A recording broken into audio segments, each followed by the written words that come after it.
Ladies and gentlemen, please join me in welcoming our guest of honor for this morning, Mr. Heng Swee Keat, Deputy Prime Minister and Coordinating Minister for Economic Policies for Singapore.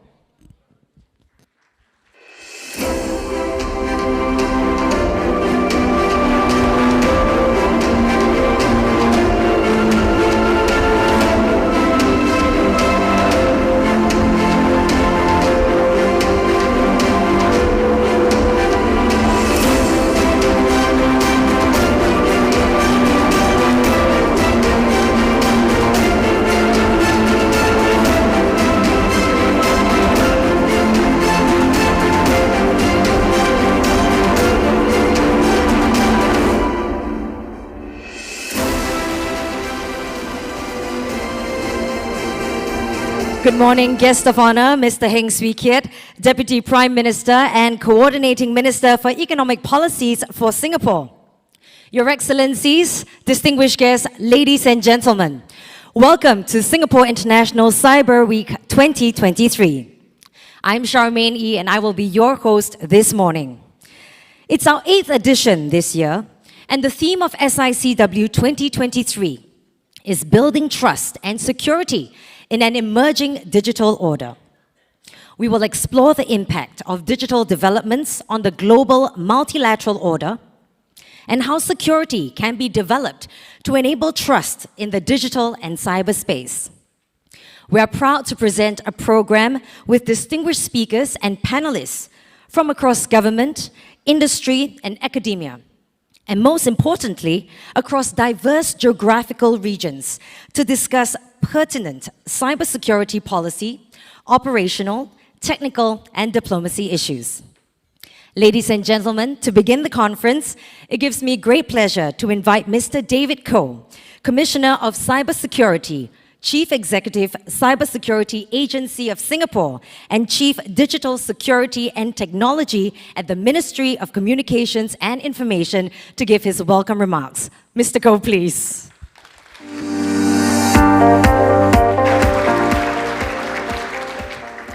Our guest of honor, Deputy Prime Minister and Coordinating Minister for Economic Policies for Singapore, Mr. Heng Swee Keat, Minister for Communications and Information, and Minister in charge of Smart Nation and Cybersecurity, Mrs. Josephine Teo, United Nations Under-Secretary General and the High Representative for Disarmament Affairs, Ms. Izumi Nakamitsu, Ministers, Excellencies, distinguished guests, ladies and gentlemen, a very good morning and welcome to Singapore. Welcome to the 8th edition of the Singapore International Cyber Week, SICW for short. I'm heartened by the continued and strong participation each year. SICW has truly become an international event. This year, we have almost 40 countries across Asia and the Pacific, the Americas, Europe, the Middle East, as well as several regional and international organizations, including ASEAN, the UN, Interpol, and the World Economic Forum, who are represented here in this room today. In total, we have a privilege of hosting more than 10,000 registered participants from government, industry, academia, and NGOs this week. I thank you all for your strong support and hope that you will continue to find the discussions here useful and that you have the opportunity to connect and network with one another. SICW aspires to be an inclusive international platform to inspire meaningful conversations between participants, not only from different parts of the cybersecurity ecosystem, but across diverse geographical regions. The SICW brings together and provides the space for policymakers, industry leaders, and top cybersecurity thinkers from around the world to engage in extensive and diverse discussions, exchange ideas, and forge partnerships to create a safer and more secure cyberspace for all our citizens. Of course, if you want to have diverse discussions, then you need people with different views. Many of you in this room have views which are quite different from each other, and we believe that there is value in this. Such conversations in the digital domain are not an easy task, because the digital domain is constantly evolving. Not only have we seen digitalization accelerating worldwide, The emergence of new technology, such as generative AI, shifts the ground, literally, below our feet and changes the game fundamentally.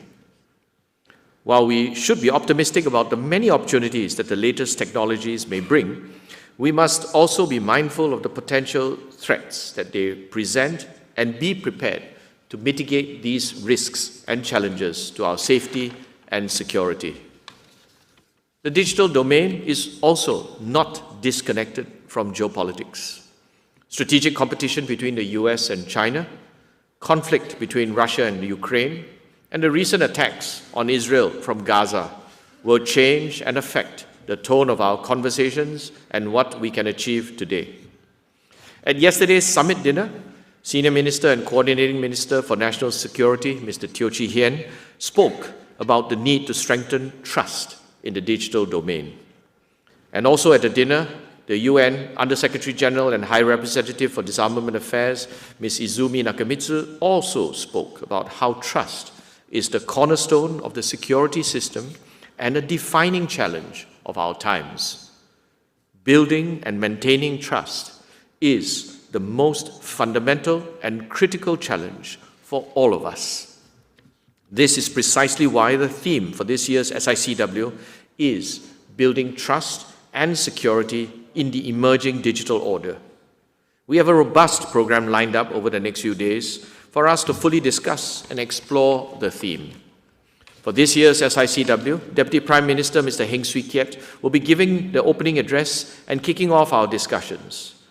Through the next 3 days, we will have more than 50 distinguished speakers speak at 9 high-level panels, and we'll be hearing firsthand their thoughts and insights.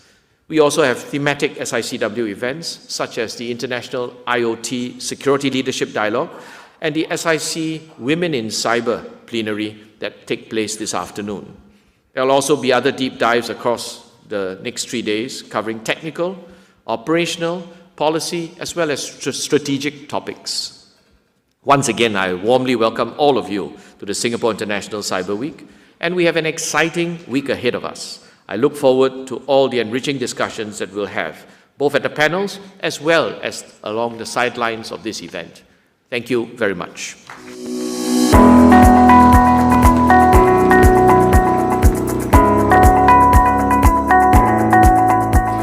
Thank you, Mr. Koh. I'd now like to invite our guest of honor, Mr. Heng Keat, Deputy Prime Minister and Coordinating Minister for Economic Policies for Singapore, to give his opening address. Senior Minister, please. Deputy Prime Minister, please.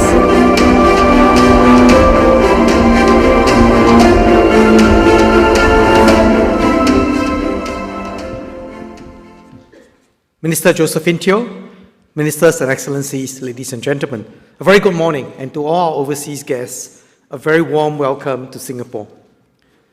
We are in the midst of a digital revolution. While computers and information technology have been mainstays in our daily lives for a few decades already, the pace of digitalization has accelerated in recent years. Just a few years ago, we were talking about the metaverse and Web 3.0. Today, as David mentioned, generative AI is top of the mind.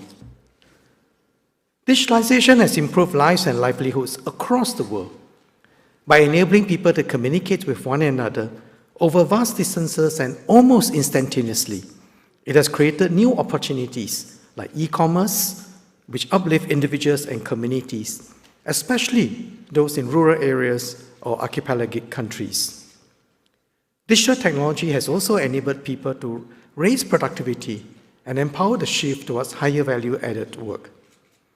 This is why digitalization is a new and powerful engine of economic growth for many countries. According to the World Bank, the digital economy contributes to more than 15% of global GDP. At the same time, this digital revolution has also created worry and anxiety. While successive technological leaps strengthen information flows and generate more possibilities, they also create new risks and vulnerabilities that we need to guard against. There are fears that these advances could fuel a more dangerous world of untruths and enable malicious actors to execute harm like scams, cyber attacks, and even armed hostilities at scale and with ease. There are also deeper issues of ethics, privacy, and governance. All this means it is critical for us to work together to gain a fuller grasp of digitalization's potential and devise solutions to shape and harness it as a force for good for all. And as Mr. David Koh just mentioned, that trust is at the center of all these efforts. It's encouraging to hear increasingly about the need to develop a new digital order. In a world that is so interconnected and interdependent, we need to develop shared understanding on how to harness new possibilities, manage new risks, and develop trust amongst all the players. But unfortunately, this will not be straightforward, given the state of the world today. International cooperation is constrained by geopolitical circumstances, from the US-China strategic competition to the protracted war in Ukraine, and now conflicts in Israel and Gaza. This have affected collaboration in the technology domain, particularly when countries frame technology through a national security lens. Rather than work with one another to understand and harness the possibilities of technology, including digital technology, some countries are now adopting a protective, insular stance. This will bring not just inefficiencies, but the danger of a bifurcated, fragmented world, where access to, and therefore the benefits of technology, become curtailed. So I'm glad that we are gathering here today from different countries and organizations bearing different roles to further this conversation about how we can shape and harness this digital revolution to build a more prosperous and inclusive world together. How can we go about shaping the emerging digital order to enable this? Let me offer 3 suggestions. First, given the pervasive and fast-changing nature of digitalization, we must adopt a multi-stakeholder approach and foster partnerships across borders and sectors. At the government and international organizations level, we have started to do so through the UN Open-Ended Working Group on Security of and in the use of information communications technologies, and discussions on setting out a global digital compact. Some countries have forged ahead as pathfinders by inking digital economy agreements, or DEAs, as an extension of free trade agreements. Singapore, for example, has DEAs with Australia, the UK, and Korea.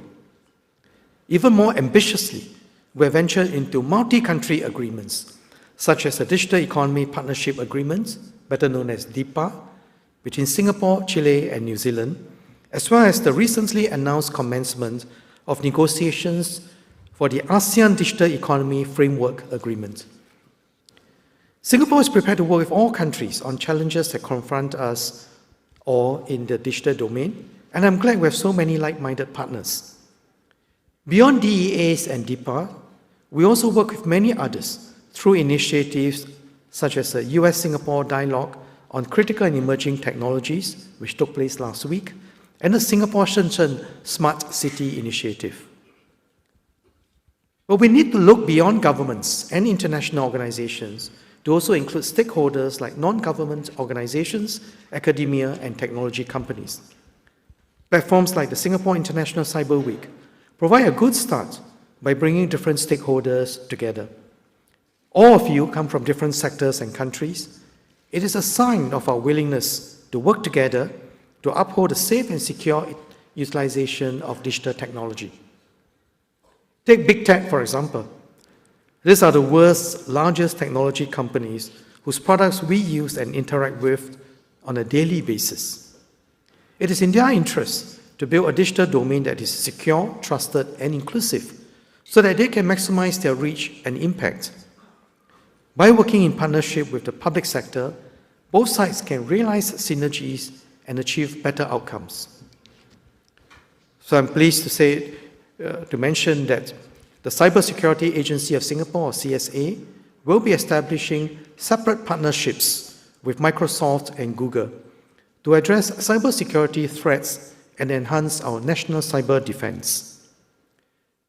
We must encourage more of such public-private partnerships to develop win-win solutions that safeguard and expand the public good. By proactively facilitating public-private partnerships, we can bring together the strengths of different stakeholders and build up trust in the process.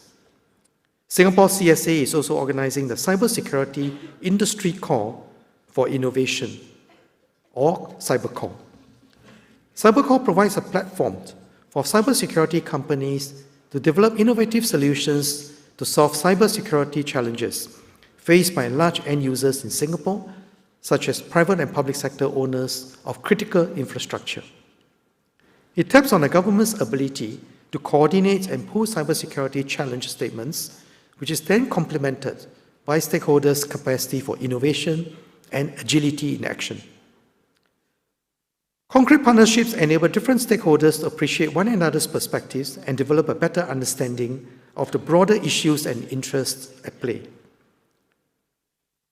The digital domain is a shared one, akin to a new global commons. We must thus collectively steward the space and ensure it remains secure, accessible, and beneficial to all.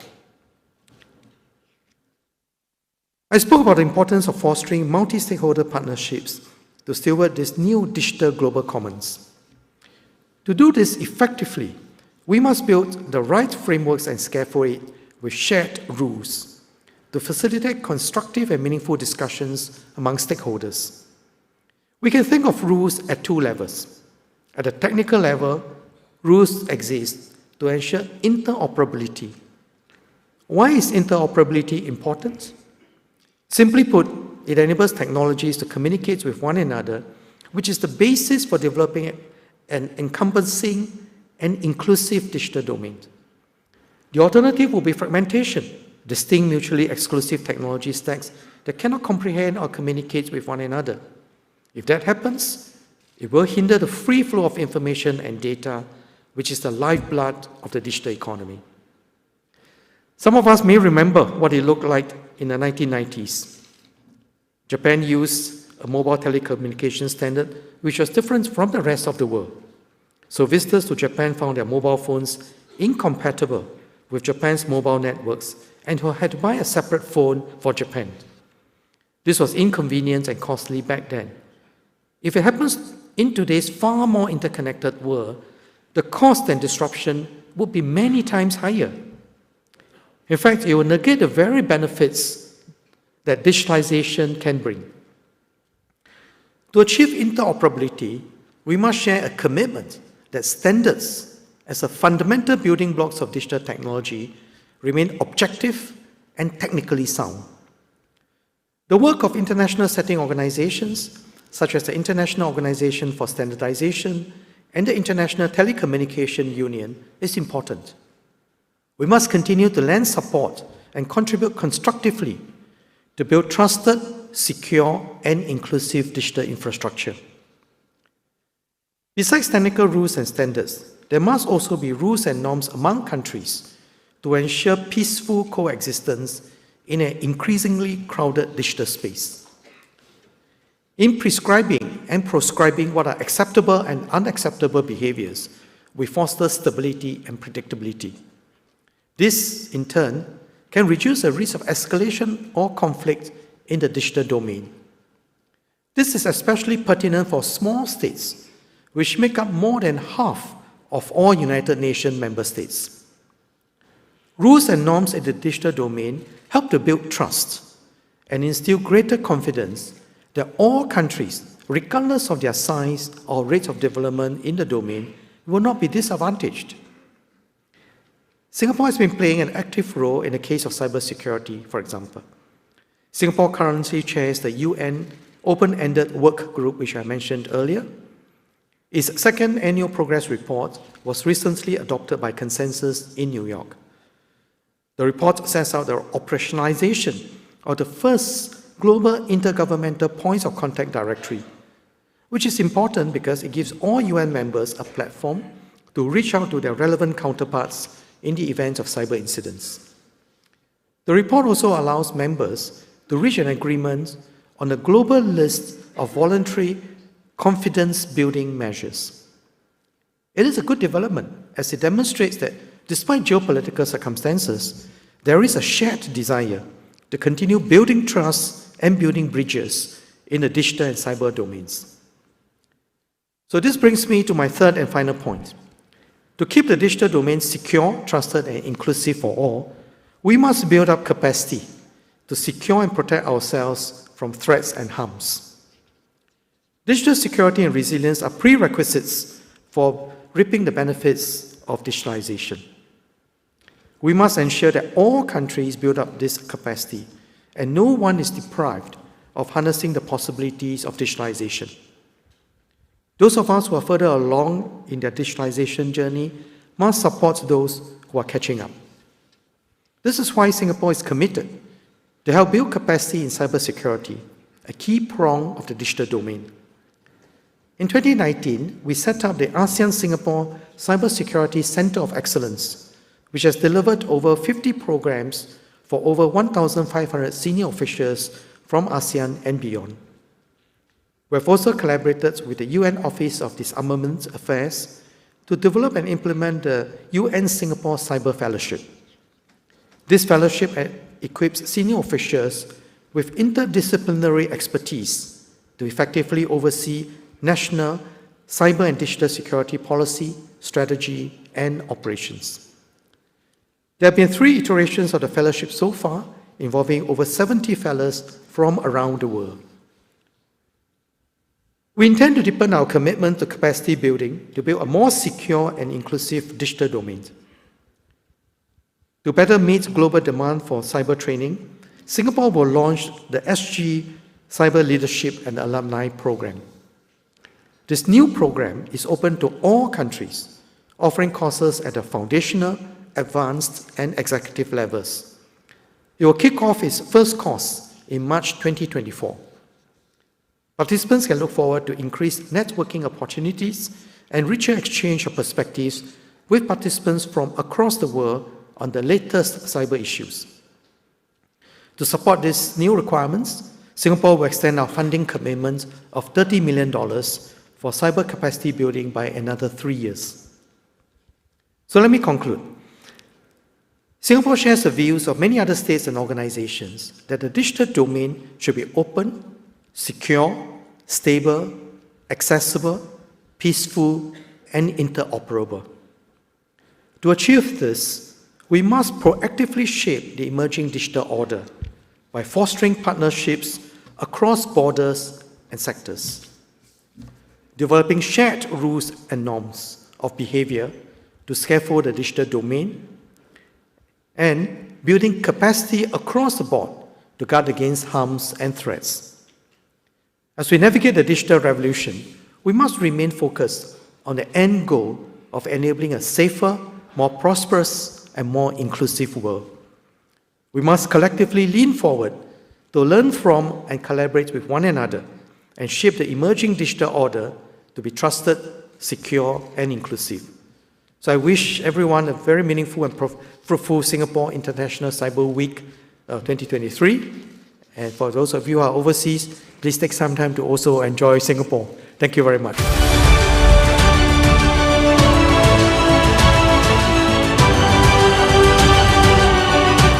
Your Excellencies, distinguished guests, ladies and gentlemen, we will begin our next segment, the SICW High-Level Panels Opening Plenary.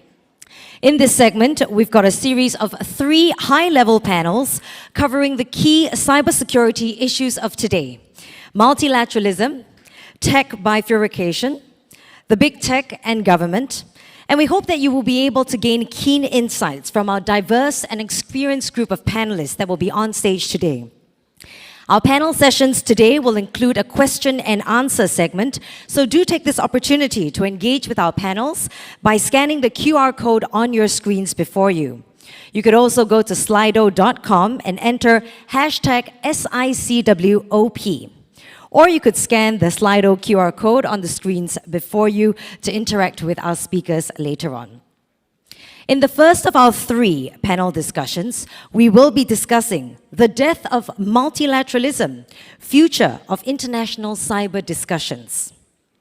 In an increasingly fragmented geopolitical landscape where convergence and consensus are becoming more and more difficult to attain, this panel explores the role of and the need for multilateralism in the future of international cyber discussions.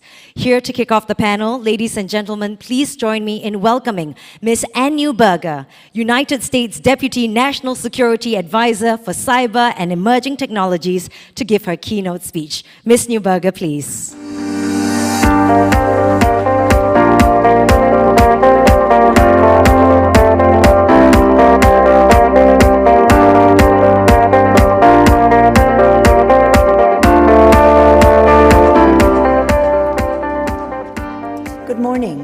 Good morning, all. It's truly an honor to be here, and I want to first begin by thanking our hosts. This morning's discussions gave us a taste of what is to come during Singapore International Cyber Week. Ministers, I very much look forward to the discussions, to learning, to engaging on the challenging set of topics ahead of us towards reaching a secure, interoperable, and open cyberspace. Mr. Ko opened our remarks this morning by setting forth the core challenge we will look to work on together. We each seek to provide our economies the opportunity to glean the benefits of the digital world. Indeed, during the recent COVID pandemic, it highlighted in sharp relief the difference, even within each of our countries, of digital access, of equity in that access. Perhaps in each of our countries, a child living in different parts of the country, whether in the cities, whether in more rural areas, had a different ability to continue their education, had a different ability to access the instruction material to make the most of that time. And certainly as well, we all grappled in our societies with how to ensure accurate and helpful information was available during a period of significant crisis. The Deputy Prime Minister laid out as well some practical and helpful suggestions to how we build community, how we build a multilateral approach, even, as Mr. Ko noted, when we may not necessarily agree on everything. So I think perhaps as we sit down for this discussion, some framing thoughts. As we think about our core goals, I would note, in our perspective, there is more that unites us in terms of our goal for a digital ecosystem than divides us. There's more that unites us in terms of a hope that we can provide our economies a digital space, a space for our various parts of our economy to sell in a global world, that we can provide our children a safe space to learn and grow and engage in a global community of different viewpoints, when, at a time of crisis and conflict, it's ever more important that all of us, and certainly our next generation, have the opportunity to engage in a safe way. And finally, there's more that unites us in our desire to use new technologies to advance health, to advance addressing key challenges like climate change, and to allow the world to benefit from these technologies. So I believe that the discussions today provide us a way to ask, what are the multilateral formats that allow us to harness what unites us and take on in helpful, constructive ways the challenges of that age? Perhaps it is multilateral formats that are small and purpose-built, like the Global Forum on Cyber Expertise that seeks to do capacity building. Perhaps it is the International Counter-Ransomware Initiative that brings together countries to tackle the scourge of cybercrime that is disrupting hospitals, schools, and businesses around the world. Perhaps it is indeed conferences like this one that bring together individuals to talk about constructive ideas, debate them, refine them, and then bring them to a larger global stage. I look forward to engaging with you, discussing these ideas, to learning and to building constructive approaches in the days ahead. My thanks again to our Singaporean hosts for once more bringing us together on a difficult topic towards a constructive outcome. Be well. Thank you, Ms. Berger. Ms. Newberger, if you could kindly remain on stage, please, for our next panel. Our next panel will be on the death of multilateralism, the future of international cyber discussions. And once again, you are encouraged to interact with us with the Q&A segment, and you can go on to slido.com and enter the hashtag SICWOP. Please join me in welcoming our speakers for the first panel, Ms. Tupotwa Bara-Vilala, Director General, Digital Government Transformation, Cybersecurity and Communications from Fiji.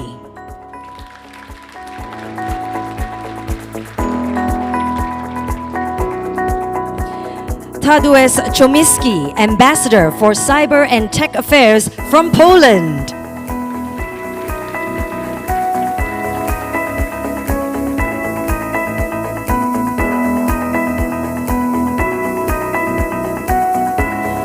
Dr. Ibrahim S. El-Fourey, Advisor to the Governor of the National Cyber Authority from the Kingdom of Saudi Arabia.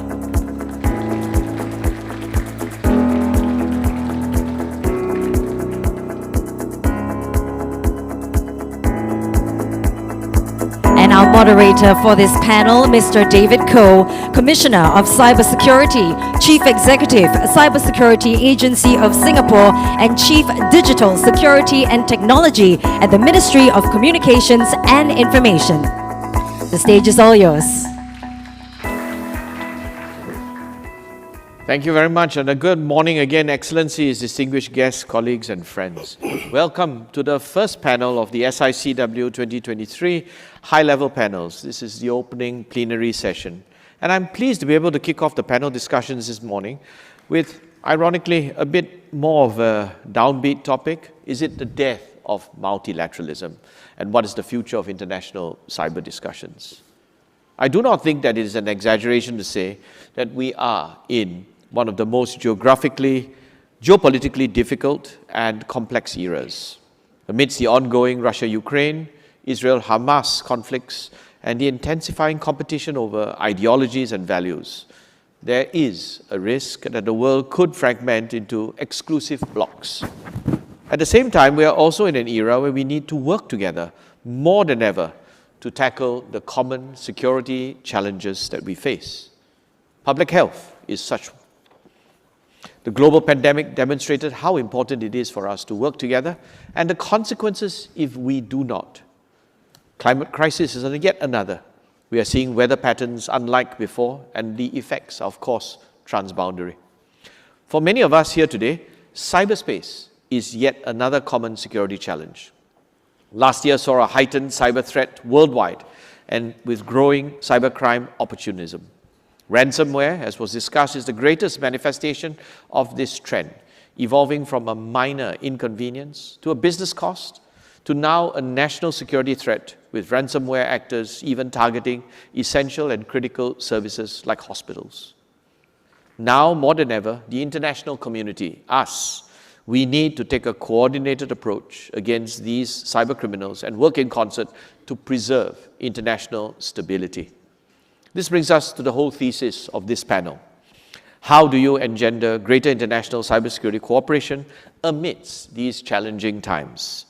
Can multilateral platforms like the United Nations and its open-ended working group on ICT security, the OEWG, still be effective in times like these? How do we ensure that our progress at such discussions do not get stalled despite our differences? I'm happy to introduce today's distinguished guests who will help us to shed some light on this. The Director General of Digital Government Transformation, Cybersecurity and Communication from the Republic of Fiji, Tupotwa Bara-Vilala, Polish Ambassador for Cyber and Tech Affairs, Tadeusz Chomicki, Advisor to the Governor of the National Cybersecurity Authority, the Kingdom of Saudi Arabia, Dr. Ibrahim El-Fourey, and of course the US Deputy National Security Advisor, Ms. Ann Newberger, who helped us set up the scene with some of her framing thoughts in a keynote address. Please join me in giving them a collective round of applause.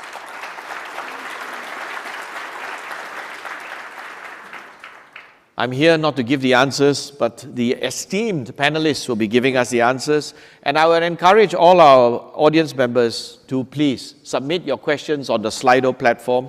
You can just scan the QR code, I believe, and you'll be able to type in the Slido chat.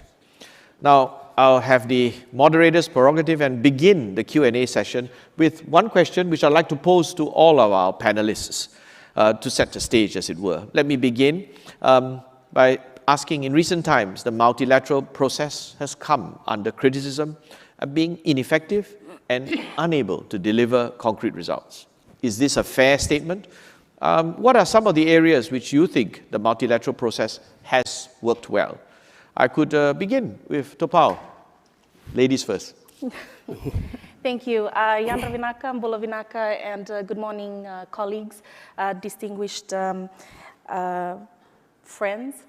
I think, firstly, sort of at the outset, I'd first like to send warm greetings on behalf of the people and the government of Fiji, and also to thank the Singaporean government for the invitation to be here today. It's indeed a privilege and an honor to be amongst a distinguished panel of speakers. Mr. Ko, I definitely understand those sentiments. In my journey, I've felt both ways. Firstly, with regards to some of these multilateral processes, that not enough is being done at the speed and at the pace at which is needed to address the phenomenon of these compounded crises that governments are facing. Climate change is the greatest challenge of our generation, and it really isn't difficult to imagine a severe storm destroying critical infrastructure and crippling our ever-increasing digital economies. So really looking at the speed and the scale of climate action, both in terms of mitigation and also in terms of adaptation.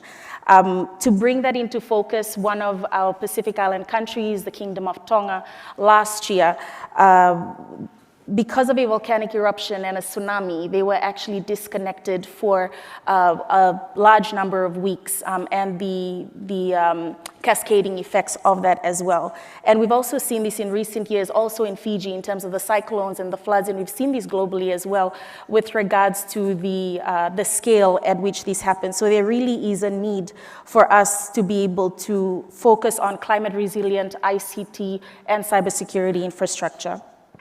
In fact, global research shows that for every $1 that is spent on building resilience to catastrophic events actually saves up to $7 to $10 with regards to response and recovery. So that's one area that we feel that more needs to be done. With regards to your second question, in terms of ways in which the multilateral processes have worked, Fiji is very cognizant of the great work that's been done, particularly with the UN-OEWG process. So the negotiations from 2004 that have led up to the 2013 UNGGE consensus report, whereby it actually affirmed the applicability of international law in cyberspace, and in particular, the United Nations Charter. This was also reemphasized in the 2015 UNGGE report, and we saw this as well in the OEWG sort of sessions. And so for small island developing states, for Fiji in particular, the OEWG process was one that was very inclusive. It allowed for smaller island states to bring their voice.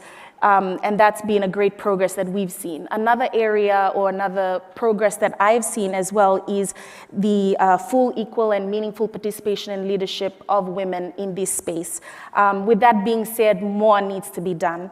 The Undersecretary General Nakamitsu also last night highlighted some of the areas of progress that we've seen, and that was also highlighted in the Deputy Prime Minister's statement this morning, which is the points of contact, the intersessional meetings with regards to capacity building, and also the gender dimensions of cybersecurity, to name a few. With that being said, Mr. Ko, I am cautiously optimistic, and I think that we do need to, look at these multilateral processes. It is a toolkit that is there for us, and we need to take a more nuanced approach to ensure that it does meet its mandate and our collective goal. Thank you. Thank you very much, Tupao. So interesting thoughts there. Firstly, about compounding crises that climate affects digital infrastructure, and ending off on a cautiously optimistic tone. Thank you very much. Thaddeus, if I could ask you, what are your views? Do you think the multilateral process is ineffective, or what are some of the areas you think might have worked well? First of all, thank you for inviting me here. It's a pleasure and honor to speak to this audience and to be among such panelists. Thank you. On the question, I think it's important to remember that multilateralism has a different formats. And it can be a global format, but it can be regional format. It's still multilateral. So starting with the global format, with the UN system, how is the UN system? Is it dead? I would say, no, it's like Mark Twain, who said once, the report of my days was an exaggeration. Well, it's not fantastic, it's not ideal system. Even the Undersecretary General of the United Nations said it yesterday, that it's not in ideal shape. But it's very difficult to find ideals. The closest I was in my life was my wife, but even she is not an ideal. So we have to deal with what we have. And I would say we have the only one global multilateral system. This is the UN. So this is our duty to make the best use of it. It's not ideal. It's in a crisis. People say it's a constant crisis because it never solves the most dangerous, the most burning problems we are facing, like the ongoing unjustified Russian aggression on Ukraine or the current crisis in the Middle East. But we have to live with it. We have to do our best not to cease our efforts to make the full use of that format, because this is the only one which we have on the global level. Did we achieve something in the cybersecurity? Yes, we did. The first committee works and the previous works of the GGE, Open-Ended Working Group, produced some results. We have 11 voluntary norms of the responsible state behavior. We have ongoing works on the program of action, which I hope will be adopted as the future platform for the working of the states in the UN. We have been working on creating a point of contact directory, which is in itself a CBM, a confidence building measure. We are working on improving capacity building, in better coordination of the capacity building. It is some real achievements. They come slow because everything comes slow through the UN process, but it's happening. And in the third committee, we are working on the Convention on Cybercrime, which is finally getting some shape. So yes, we do have some achievements on the UN level. Very shortly about the regional level, because this is also multilateral level. The Organization for Security and Cooperation in Europe is the one organization which is working on cybersecurity for a long time. We have adopted 16 confidence building measures. Not all of them have really big practical impact, but they are there. And when Poland was taking the chair in office last year, we were checking the works of the OSCE last year, we were preparing 3 priorities for us. How to work on improving cyber education on societal level, how to improve societal awareness of the threats coming from cyberspace, and through these 2 processes, how to improve the societal resilience of the nation's societies. We have to give up because the Russian aggression on Ukraine changed our plans. But even with these difficult conditions, we've managed to kick off the work and we focus on what was currently burning problem, the attacks on critical infrastructure. So within the CBM 15 and other CBMs, we moved forward progress. We made some progress on how to cooperate on protecting critical infrastructure from cyber-related attacks. ASEAN is another example. The bringing together countries of different political systems, different cultures, different traditions, and the big role of the Singapore here must be appreciated. The Deputy Prime Minister made references to that development, so I don't need to repeat it. And last but not least, from my perspective, the European Union is a multilateral system. We have adopted legislation providing for legal basis for boosting overall cybersecurity level. It's a NIS second edition directive in place. It's a law obliging all member states to improve their cybersecurity on the level of the European Union. We have cyber diplomacy toolbox. It's a toolbox which contains restrictive measures to respond to those which are attacking us or our friends. And we have been using that. And currently, we are working on a review of that cyber diplomacy toolbox. Poland, Netherlands, and other countries, we're working on introducing more serious restrictive measures that will hopefully improve the deterrence of the European Union 27 member states. We have 5G toolbox. I don't want to list you here with these names, but we have EU cybersecurity strategy, we have EU cybersecurity structures like ENISA, we have different programs, we have different funds. It's all multilateral effort. And finally, some like-minded group formats. They focus sometimes on different topics. They bring different countries together, like counter-ransomware initiative. It's working on the multilateral level. So multilateralism is not that, and we need to use it. Thank you very much, Thaddeus. Again, starting on from a less optimistic note that the UN is what it is, and it is, despite all its flaws, still the only inclusive platform that we have. And then ending off again on a cautiously optimistic note that there have been some progress, as well as the value of regional multilateral groupings. That's a good point to tease out. Let me move on to Dr. Ibrahim. Assalamu alaikum. Welcome to Singapore. And I want to ask you your views. What are your views on the multilateral process? Do you think it's ineffective? And perhaps what are some of the areas which you think the process has worked well? Thank you. Good morning, everyone. First, I'd like to thank you and thank the host for organizing this event and giving me the opportunity to be here with you. I think we all agree that cyber has evolved from being just a technical issue to really becoming more of a social, geopolitical, and an economical tool that we all use. I think that that was very clear during the pandemic. If we didn't have a cyberspace that was built in a good way, life wouldn't continue during the pandemic. We moved to work remotely, and also to do the educational system was able to continue to develop during the pandemic through online tools that were available to us.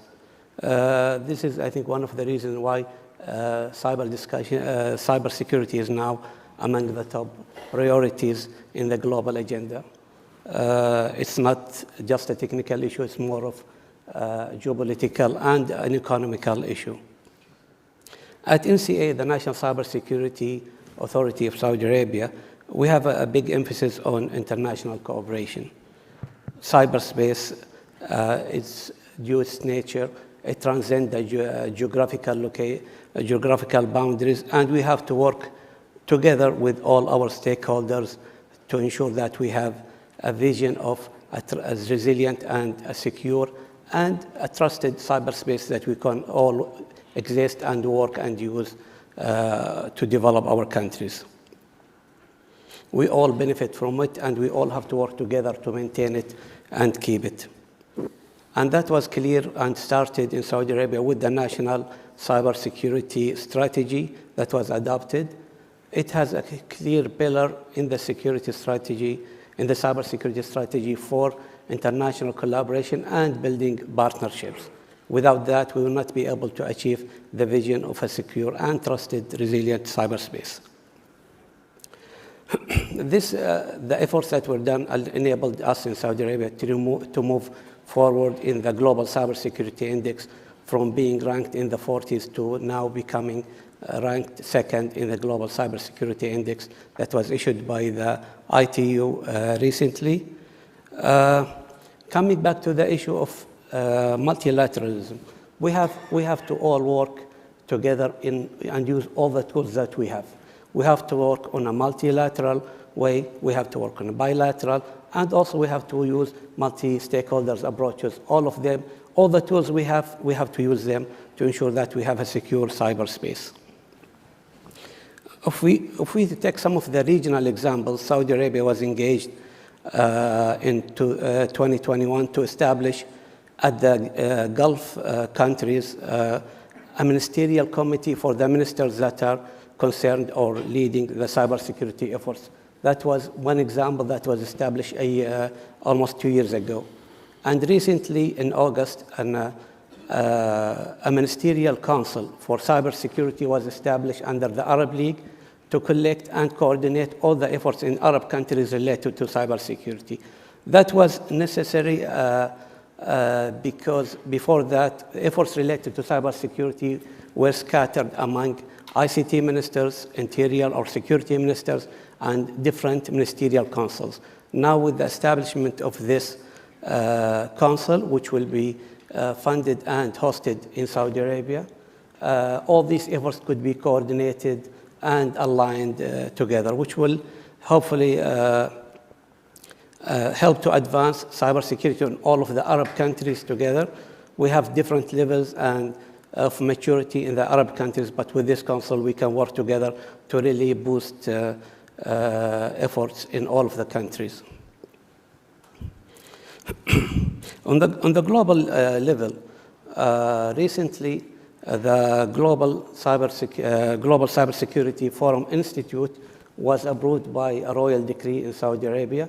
This is a global, not-for-profit organization that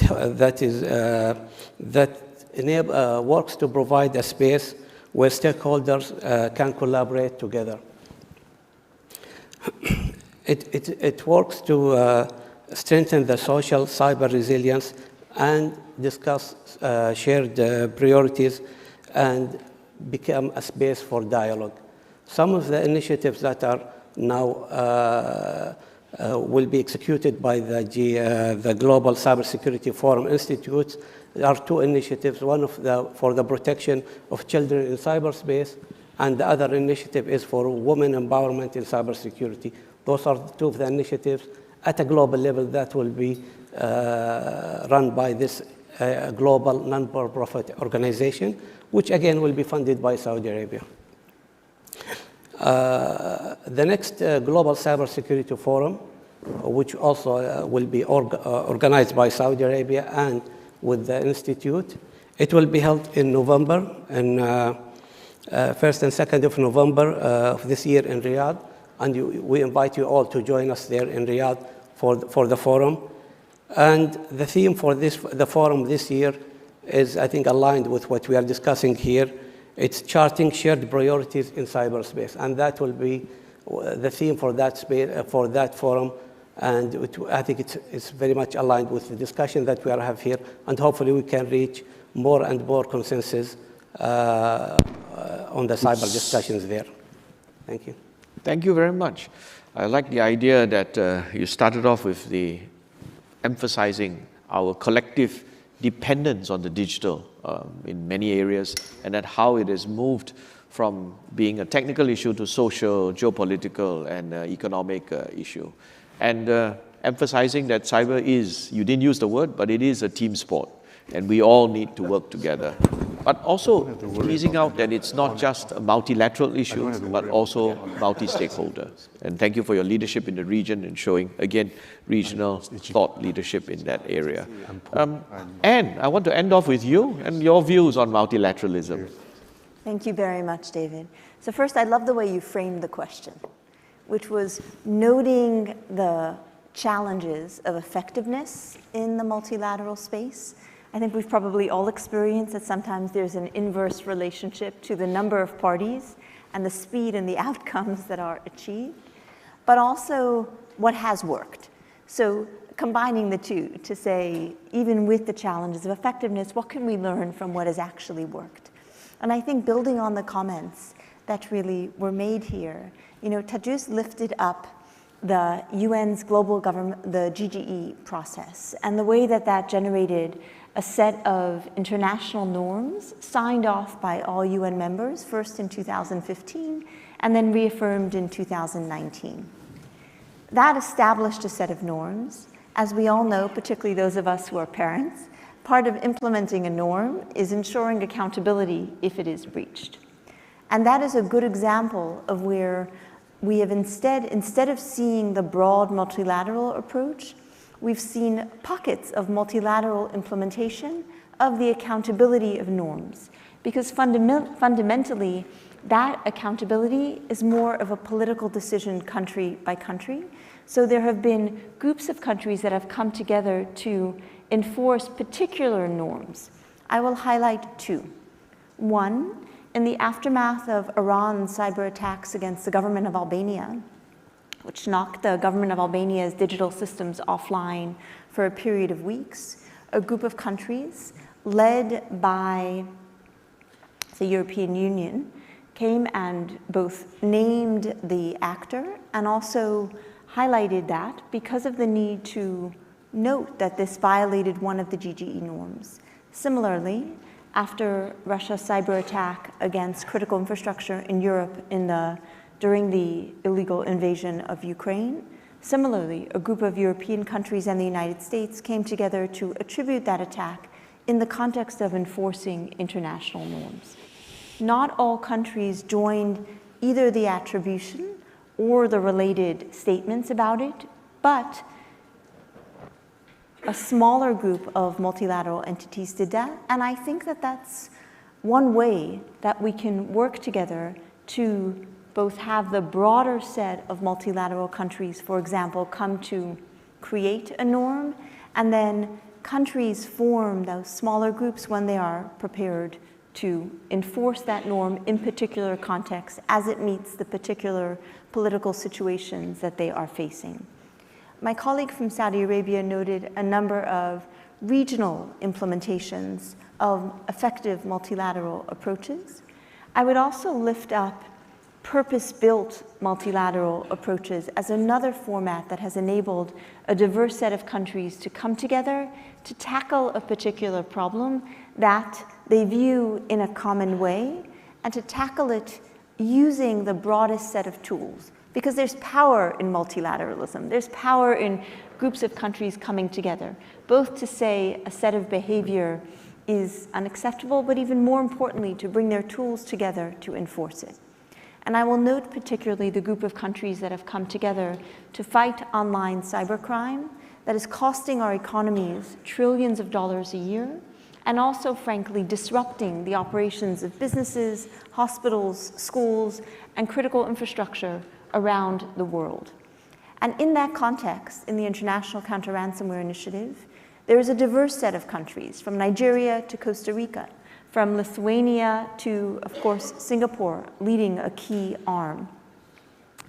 And that group has come together to look at tools, for example, to start implementing financial action task force rules around know your customer and countering money laundering using crypto, a very significant problem in the international domain. It's come together to conduct exercises to help build resilience, in some cases both in a Western time zone and an Eastern time zone, allowing countries to learn from each other and do practical capacity building as well. And it's come together to see if we could come up with common approaches to problems.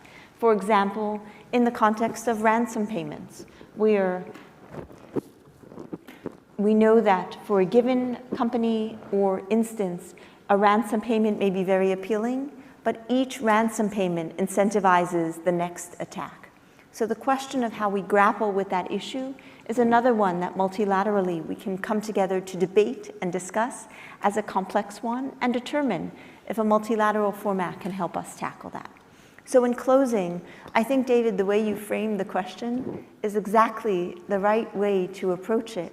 The issue, which is to say, multilateralism, some multilateral formats have proven ineffective, too slow, not courageous enough, not aggressive enough to meet the challenges we face. However, there are a number of formats that have indeed been able to rise to meet the challenge. Let's learn from those formats to tackle the challenges and the problems that we have not yet been able to tackle. Thank you very much, Anne, for those thoughts. I like the way you framed it, that there's an inverse relationship. More countries, the slower it gets. Have we not all learned that? Indeed. But also the way that you have framed it, that there are different formats for multilateralism, regional and in some cases topic topical, purpose-built, and something for us to think about. I want to follow up on that, and you talked about the counter-ransomware initiative, something that you lead from the US, and when it was first established in 2021, there were about 20 plus countries. There's now, I believe, 50 countries across a wide geographical swath. But nonetheless, there are some who think that the discussions and the formulation of the solutions there's a perception that it is a closed platform. Could you speak a little bit about that? And also, I think more importantly, what do you think the role of these kinds of plurilateral, topical-based platforms would have in the broader multilateral discussions, because they're not fully inclusive? Absolutely. So first, David, you noted as an example of a purpose-built problem set. And in some ways, it is an easier set of a problem that we face, because ransomware is largely driven by criminals. Yes, certainly, some countries harbor those criminals or may not follow law enforcement processes, but largely it's a financially driven problem. And as such, in many ways, it's easier to bring countries together to try to tackle it. And the numbers you note have highlighted that. When it was formed just about 2 years ago, 20 countries were a part of it, and when the summit will be meeting at the end of the month for 2 days, there are now 50 members, including Interpol and the European Union, coming together to discuss disrupting ransomware, to discuss disrupting the financial ecosystem that supports it, and perhaps policy approaches. So first, I would note, David, that any country is welcome to join the International Counter-Ransomware Initiative. Germany and Nigeria lead the diplomacy aspect that review requests for support and, of course, invite countries to join. To your point, to address any perceptions of a particular approach, the diversity of its members matter. The diversity of its members in terms of, as our colleague from Fiji noted, different size of countries, different perspectives in terms of the size of their digital economies, in terms of the region they come from, the degree of digital development in those arenas as well. So I think a big part of ensuring that a multilateral format addresses problems in as diverse a way as possible is ensuring the diversity of its members in that way. And to your point, from a plurilateral perspective, that aspect has proved successful in the Counter-Ransomware Initiative as countries learn from each other with regard to how to pursue effective law enforcement against criminal actors, as countries can work together to say, what are the barriers to implementing anti-money laundering rules around crypto? Countries can teach each other, but also to look at areas that are perhaps more complex, like accountability and governance, and to ensure as broad a group of voices as possible are part of those discussions. And that is where the challenge will be. Because with the broader set of diverse players, do we then achieve the question you asked earlier of not being able to reach convergence on a way ahead, and instead not being able to make progress? So I think one key aspect of multilateral groups as well is there the flexibility perhaps for sets of countries to take steps towards addressing problems, even if not all the countries agree? Because just by trying an approach, we learn. We learn what aspects of it are effective. We gather data which may inspire others to join. We gather data which may allow for refinement of solutions to problems. So I would encourage that as we tackle problems, rather than saying we must all be linked arm in arm to tackle those problems and then perhaps stay where we are, but we think of forming smaller groups that try different approaches, but a commitment to bring them back to as diverse a group as possible so we all learn and perhaps can learn from those, refine them, and then seek a broader group to take those forward steps. Thank you. I think that's an interesting perspective, the way to put it.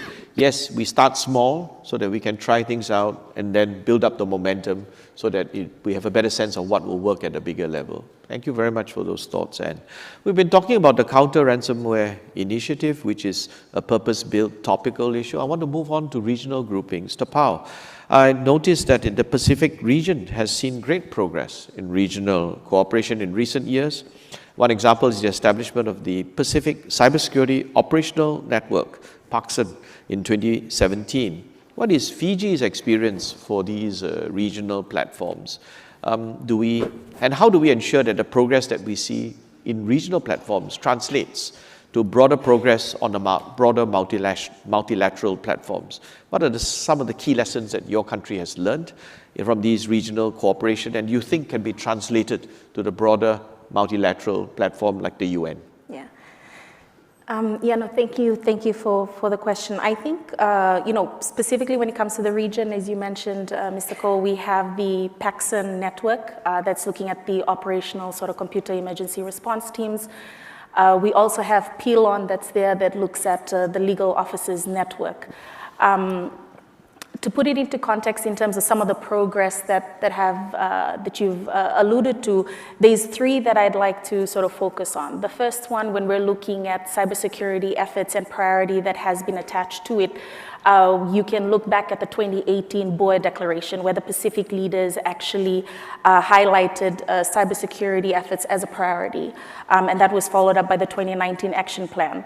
The second instrument, and this was launched last year in September by our Pacific Islands Forum leaders, is the 2050 strategy of the Blue Pacific continent, and that highlights, ICT connectivity, but also cybersecurity efforts that needs to be prioritized as a region. The third one that I'd like to highlight this morning is I think it was 2 months ago in August, the ICT ministers of the Pacific region had actually met up. They convened in Papua New Guinea and they signed off the Lakatoi Declaration. There were 6 key priorities that were highlighted. One of the key priorities was looking at regional collaboration and cooperation, and also representation.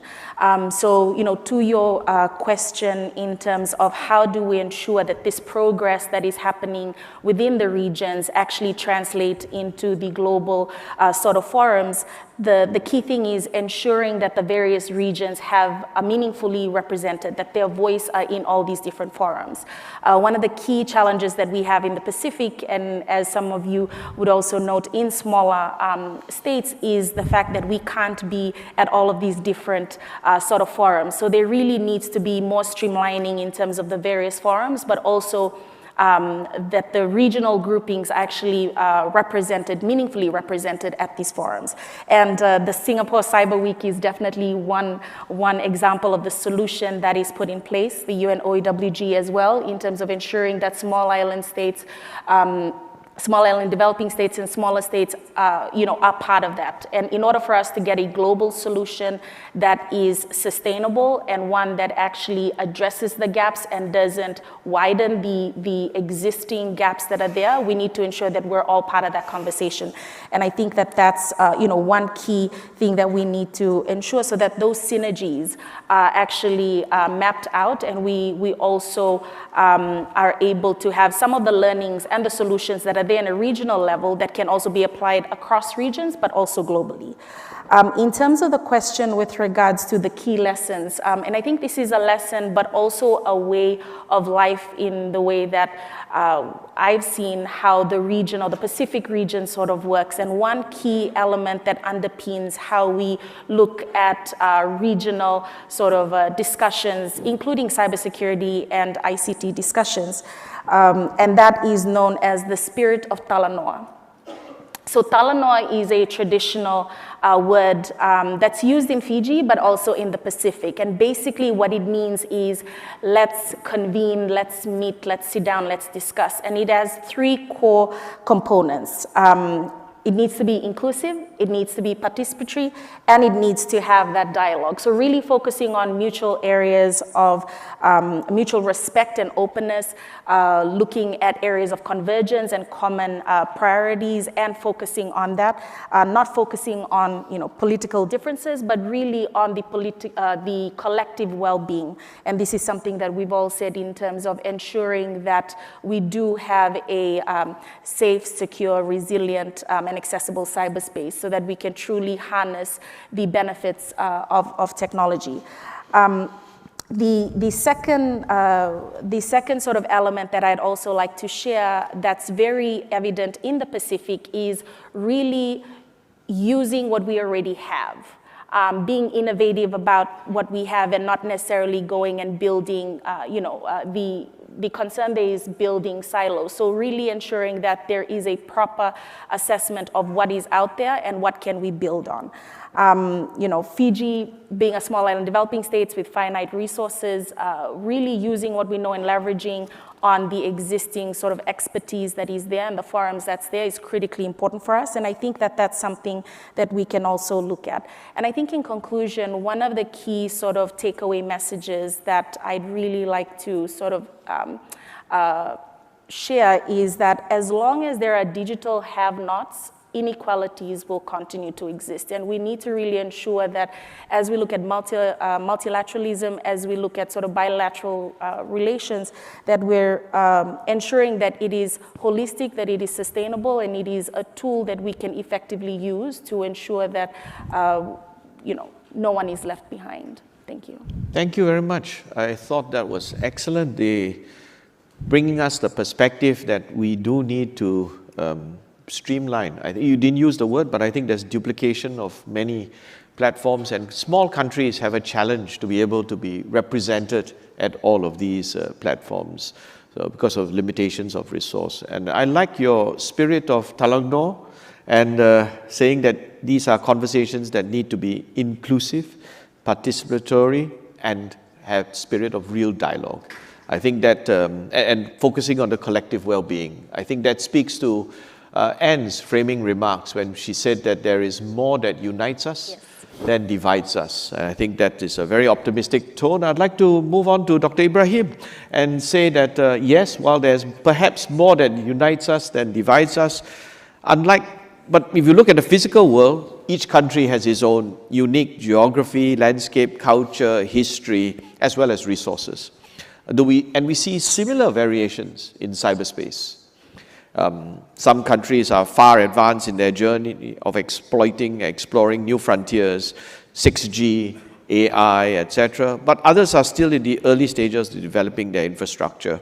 I'd like to ask Dr. Ibrahim, with all these varying levels of cybersecurity capacity, perspectives, ideas across the member states, how do you think we can bring together different priorities and views that engender more meaningful discussions at multilateral platforms?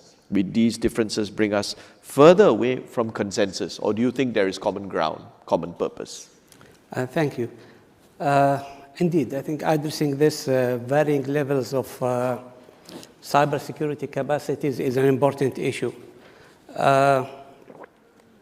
Sometimes when engagement in cyber diplomacy, there are some countries that knows about the discussions but lack the capacity or the ability to engage in those discussions, and in some cases they don't even know about the ongoing discussions. So there are different levels of capacities and abilities to get involved in the discussions. This is similar to what was happening at a national level before establishing focal cybersecurity authorities.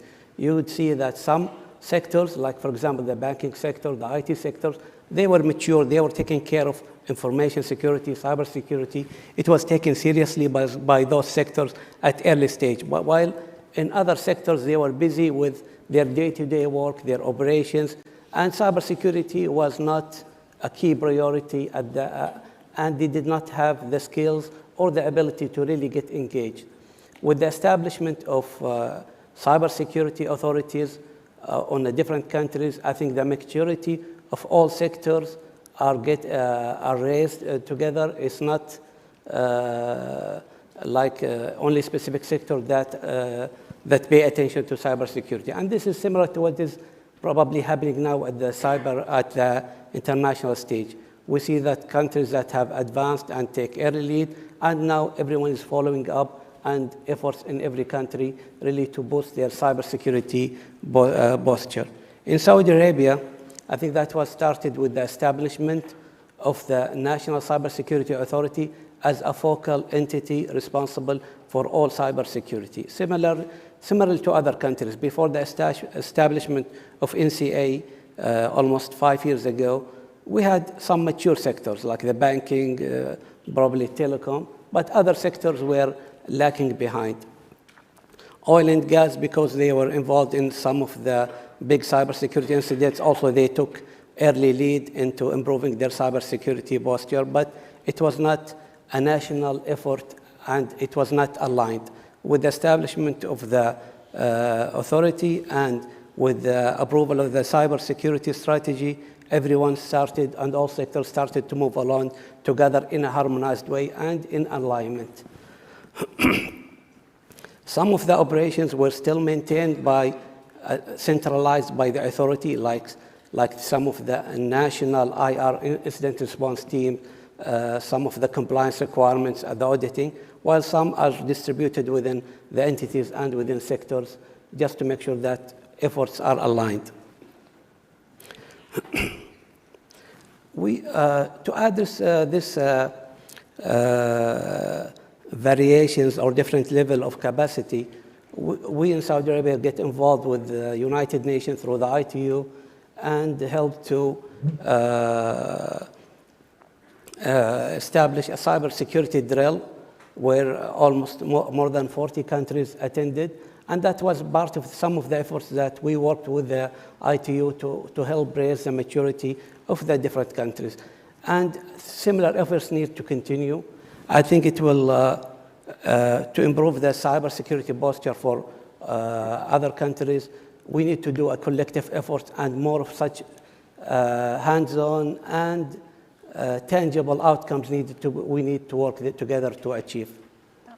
So at the end, it will require a collective effort. It's not one country or one organization effort. Thank you. I think I fully agree. Consistent cyber capacity building, drills, exercises, and tangible results.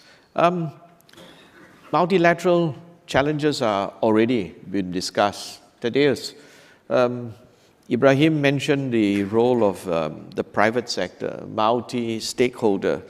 And what do you think the role should be? Firstly, they play an outsized role in the digital landscape, but what do you think the role of these stakeholders should be in international cyber discussions? Right. The role of the private sector stakeholders is constantly growing, but it's also constantly changing. Once there were seen the producers, developers, suppliers of ICTs were seen once as subjects to government policies, to government regulations, to government R&D funds, to our government purchasing programs. More recently, they have been recognized as partners for the governments, especially when it comes to obtaining important information, threat analysis, deterrence measures, attribution sources, channels of information or disinformation, collectors of the biggest ever data deposits, etc. But now, I would say, more and more often, the private sector is feared for their unmatched capabilities in developing emerging disruptive technologies. Technologies which will have a potential of changing globally the world we know, acting beyond our imagination, influencing economies, climate, health situation, global security, public opinion, political decisions, and so on, with or without approval from governments. So the question is here not whether, but how to engage private sector stakeholders in a dialogue on both national and international levels. Most states and governments are not prepared well to face these new realities, to be honest. Until now, we've been actually trying to find the most effective balance between carrots and sticks. It was between incentives and regulations. The most successful countries were able to create various models of frameworks supporting R&D or development of new technologies while setting regulations strong enough to more or less effectively control and balance risks coming from private sector. But to face the new breaking through technologies development, in our own national backyard is not enough. To prepare for unprecedented possible threats coming from the development of the new technologies without killing all positive opportunities such technologies can bring to humankind needs a new balance between carrots and sticks, or to find a way to incentivize the companies to help us, governments, to develop regulations and norms that private sector will accept, endorse, and implement, even when they need to restrain potential financial gains. And since the leading companies are global, their operations are global, their products' influences are global, we governments must engage with them not only on the national, but also on the international level. Therefore, private sector stakeholders must have a permanent place and a role in various international discussions, be it various UN fora, regional organizations, and other international formats. It gives them an opportunity not only to present their views, but often to react in real time to proposals prepared by governments. Sadly, some countries are often blocking private sector stakeholders from participating in the UN-led and UN-hosted discussions and processes. And lastly, very one sentence, outside of the private sector, we still have civil society and NGOs. That's important multi-stakeholder we also need to take into the international global discussions. The governments talking to private sector and industry is not enough anymore. Cybersecurity is one, it's not sectorial. We have the representation of societies to be involved in these discussions because they also can play a role of bringing new ideas, but also to control what the governments are doing and to control what the industry is doing. Again, sadly, the participation of civil societies on the international fora is blocked by some governments. But we must not cease from creating the atmosphere when this is allowed and when it is really happening. Thank you very much for those thoughts today. We're running out of time, but I feel compelled to address some of the questions that we have gotten from the audience. And because it's not a multilateral audience, we have members from the industry, practitioners, as well as, of course, NGOs. One of the questions is from Nina Payne from Standard Chartered, and that's been upvoted the most in the context of cyber incident reporting. What are your views on international cooperation and greater convergence of on incident reporting requirements? I think this is from industry's perspective because all our governments are coming out with different regulations and different requirements, and they are facing a compliance cost. Any views from any of you? Anne, I see you nodding. I'm smiling at the upvoting technique. That's a good way to make multilateral efforts effective. Right? See which issues have the broadest resonance. So certainly, cyber incidents reporting is interesting. Here's a goal we have. A goal we have is that an adversary can only use an attack once, because the technique that's been used, we learn from quickly and deploy the defensive broadly. That's the purpose of cyber incident reporting. Fundamentally, improving defenses and improving them in the most effective way. Clearly, to the question you just asked a moment ago, a number of companies do their part to, when a particular new attack technique is used in cyberspace, they release indicators of compromise, they release some of the defensive practices they're using, and they bake that into their products, and they share with others in the industry as well with the goal of uplifting all. But from a government perspective, that same level of commitment to say what we learn from incidents in terms of increasing defenses, we will share in as broad and frankly in as technical a way as possible so it can be quickly used, is a goal we should set for each other and is a goal where good progress has been made more and more quickly as needed. Thank you. There is a second question which I wanted to address and open this to any of the panel members. In your view, what is the key challenge or priority area which international cyber discussions should address today? There are many things. We can't boil the ocean. What do you think is key? Tapao? Yeah, thank you for that question.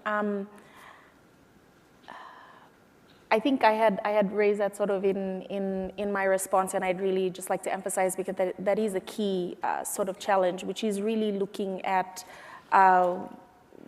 ensuring that everyone is on an equal footing. So that was mentioned earlier in terms of enhancing common understanding, that we're all speaking the same language so that the solutions that are rolled out make sense sort of at a national level and doing that. But I think also really focusing at the resilience, ensuring resilience of ICT infrastructure.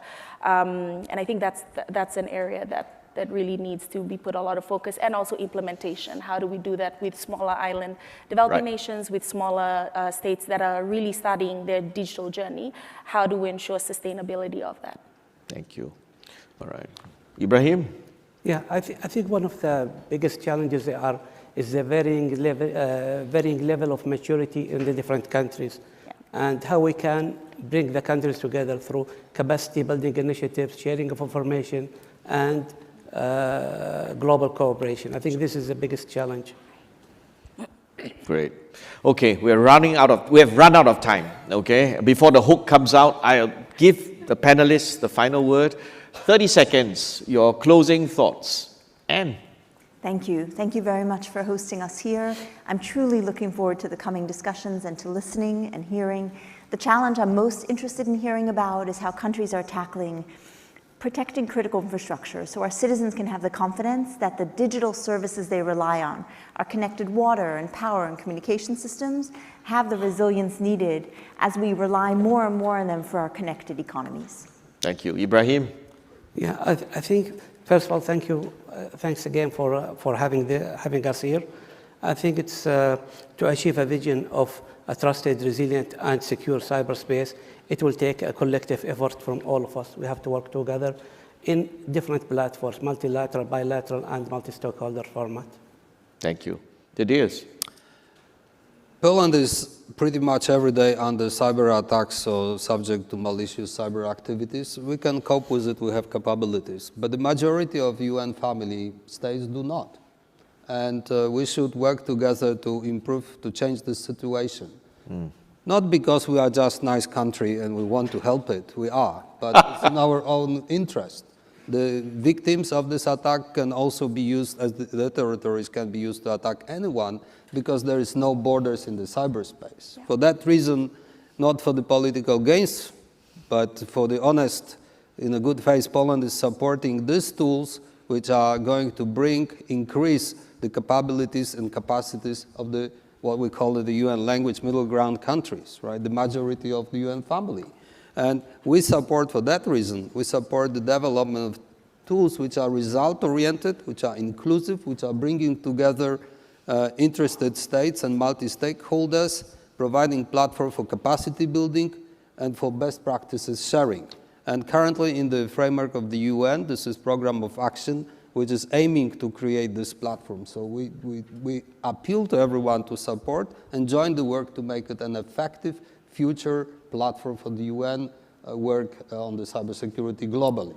Thank you.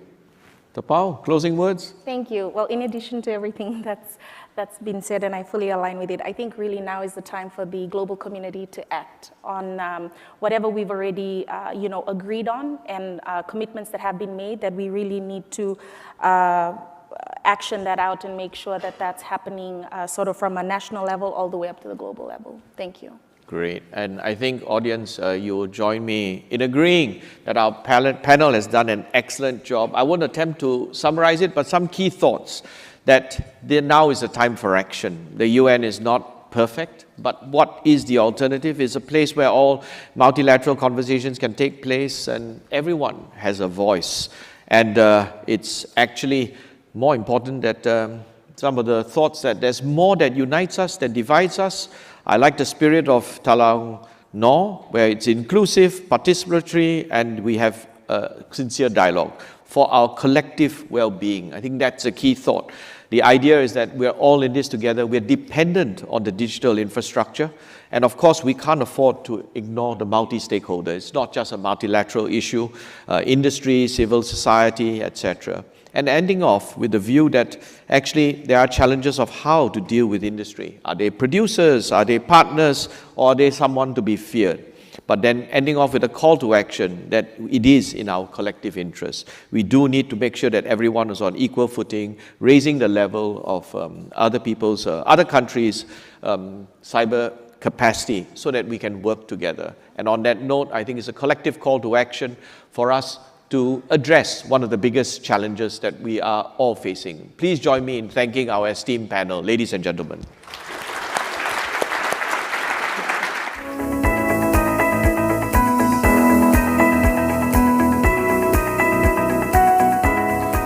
Ladies and gentlemen, our next high-level panel discussion will be touching on navigating tech bifurcation, the age of walls and bridges.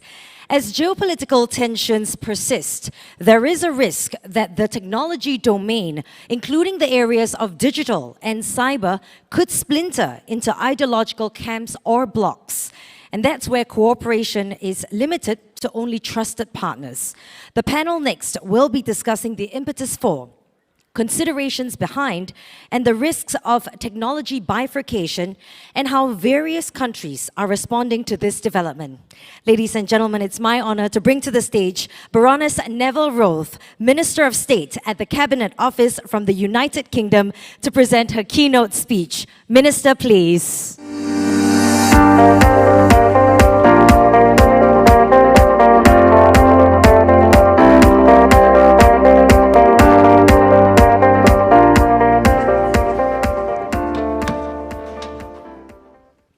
Ladies and gentlemen, thank you for joining me and my esteemed panelists for this important discussion. I'm Lucy Neville-Rowe, and I'm the Minister at the Cabinet Office in the UK with responsibility for the UK's national cyber strategy. And I'd like to extend a special thank you to our host for the invitation to return to Singapore International Cyber Week. Your commitment to bringing people together to build trade partnerships and to promote the highest technology standards is laudable. We build too many walls and not enough bridges, so said Sir Isaac Newton, the famous British scientist, and I agree. Indeed, it provides our theme for this session. Technology bifurcation is the concern that the internet and other associated technologies may disintegrate into two or more unconnected technological stacks. I can't read the future, but we can and should prevent bifurcation where possible and work to mitigate the serious concerns that are driving it. The UK advocates open, responsible, secure, and resilient technologies because they drive global progress, they protect global security, and they enable innovation and prosperity.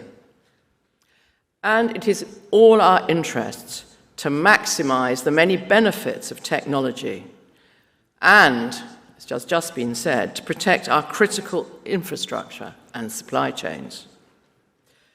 But any measures taken to address the issue of bifurcation can only succeed when taken in partnership with others.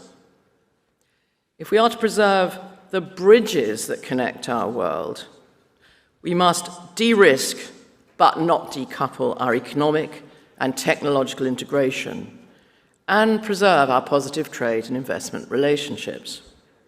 So the UK has worked with its G7 counterparts to agree this approach, and we're committed to working with our ASEAN partners to implement it to the benefit of all. We must protect the trust that trade in technology is built upon. This is a point, of course, that Senior Minister Teo Chi Heng made with great effect in his excellent speech last night. And indeed, it was made again this morning by Deputy Prime Minister Heng, so trust. It's why the UK promotes an evidence and principle-based approach to raising security standards. At home, we've raised the standard on security and resilience through processes and legislation to protect the UK from potential national security risks, with 3 new Acts of Parliament passed in the last 3 years alone. And we build confidence in technology wherever it is made and manufactured through our commitment to driving up standards in the baseline cybersecurity of the technologies that we as consumers rely on. But bridges have two ends. So partnership is absolutely crucial.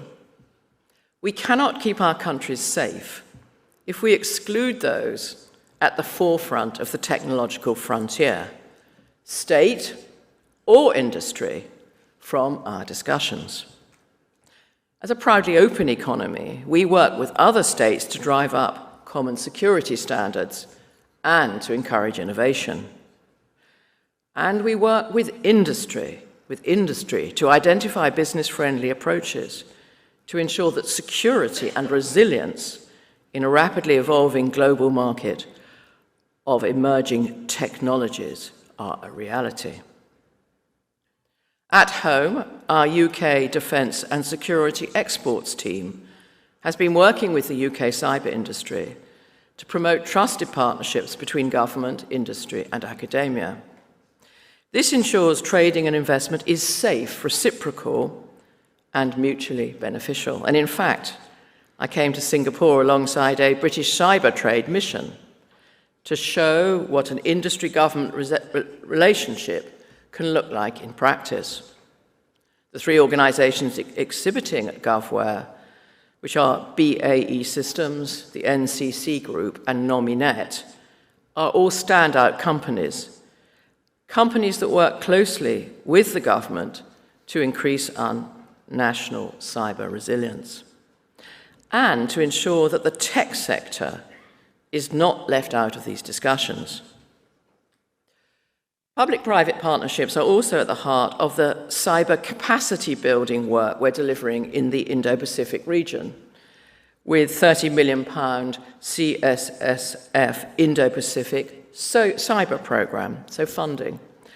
And in addition, we are committed to working in standards development organisations and engaging with our international counterparts to create joint technical commercial standards with built-in security.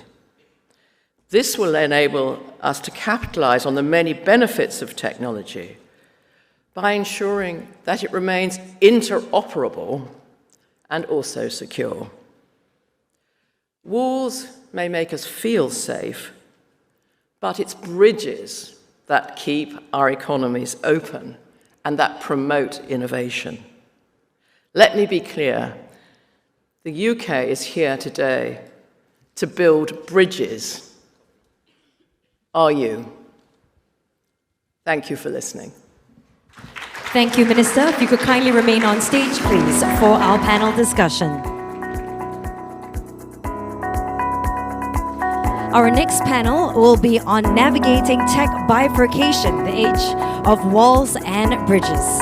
There will also be a Q&A segment for this, and you are encouraged to go to slido.com and enter the hashtag SICWOP. Alternatively, you could scan the QR codes that are before you to participate and interact with our panel. Ladies and gentlemen, please join me in welcoming our esteemed panelists on stage. Mr. Vincent Soubel, Director General from the National Agency for the Security Information Systems from France.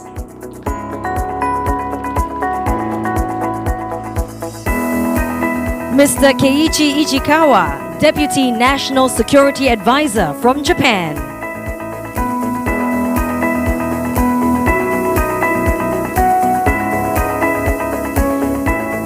Secretary Ivan John Wee, Secretary of the Department of Information and Communications Technology from the Philippines.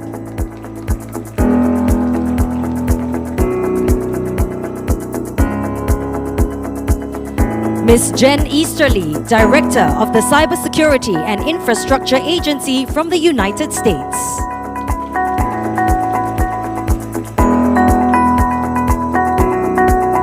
Please also join me in welcoming our moderator for the panel, Mr. Poon Hong Yuan, Deputy Secretary, Industry and International from the Ministry of Communications and Information. The stage is all yours. Thank you. I've been told that this session has been cut by 10 minutes, so we have a very challenging task. What I'll do is I'll cut my remarks and give more space to our distinguished panelists. So good morning to everyone. This first panel touched on increasingly fragmented geopolitical landscape, where consensus is becoming more challenging to attain. There is an increasing perception that the digital and cyber domains could be splintering into blocks, leading to efforts that limit technological cooperation to among trusted circles of trusted partners.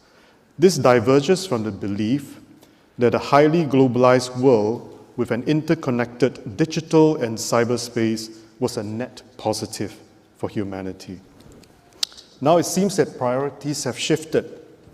Is technological leadership a zero-sum game? Can we devise a way forward that benefits all? The Baroness has spoken a little bit about that, but I'd like to hear the views of the panelists. Introduce them very briefly. Director General of ANSI, Vincent Strubel, who will share the perspectives from France and the EU, who have leading experiences in both regulation and innovation in the domain of technology. Deputy National Security Advisor of Japan, Keiichi Ichikawa, who will share perspectives from Japan, which is of course a leading economy in technology. Secretary for Info Communications Technology from the Philippines, Mr. Ivan John Wee, who will share the perspectives of the Philippines, which is seeing some exciting developments in the digital front. Cabinet Office Minister of State, Baroness Neville Rolfe, we've heard from her, and we look forward to hearing further views on the subjects. Director CISA, Jen Easterly, who will provide a perspective from the US, home to some of the most dynamic startups and technology companies. I understand that Director Easterly would like to screen a 1-minute video. So can we have the video, please?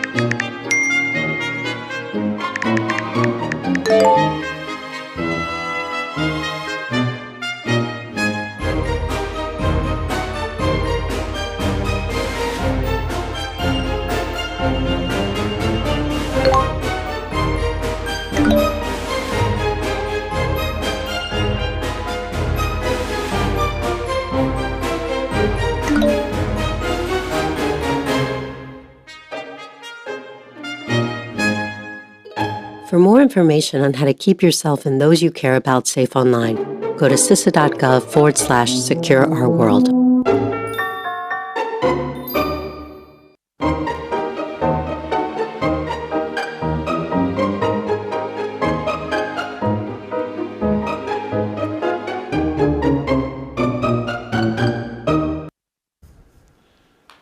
Thank you. Thank you for this very multilingual presentation of your work at CISA. So again, let me remind audience members that you can use Slido to ask your questions, but we'll jump into it with some of our own questions and views from the panel. Every country today is really talking about balancing security against interdependence. The debate has now cast a spotlight on the technological domain. Hence, my first question to all the panelists is about what people talk about, this bifurcation. So in your view, do you think this is an accurate description, bifurcation? And what is your view on the balance between the security and interdependence? So maybe to start with, I would like to call on Vincent. Yeah. Okay.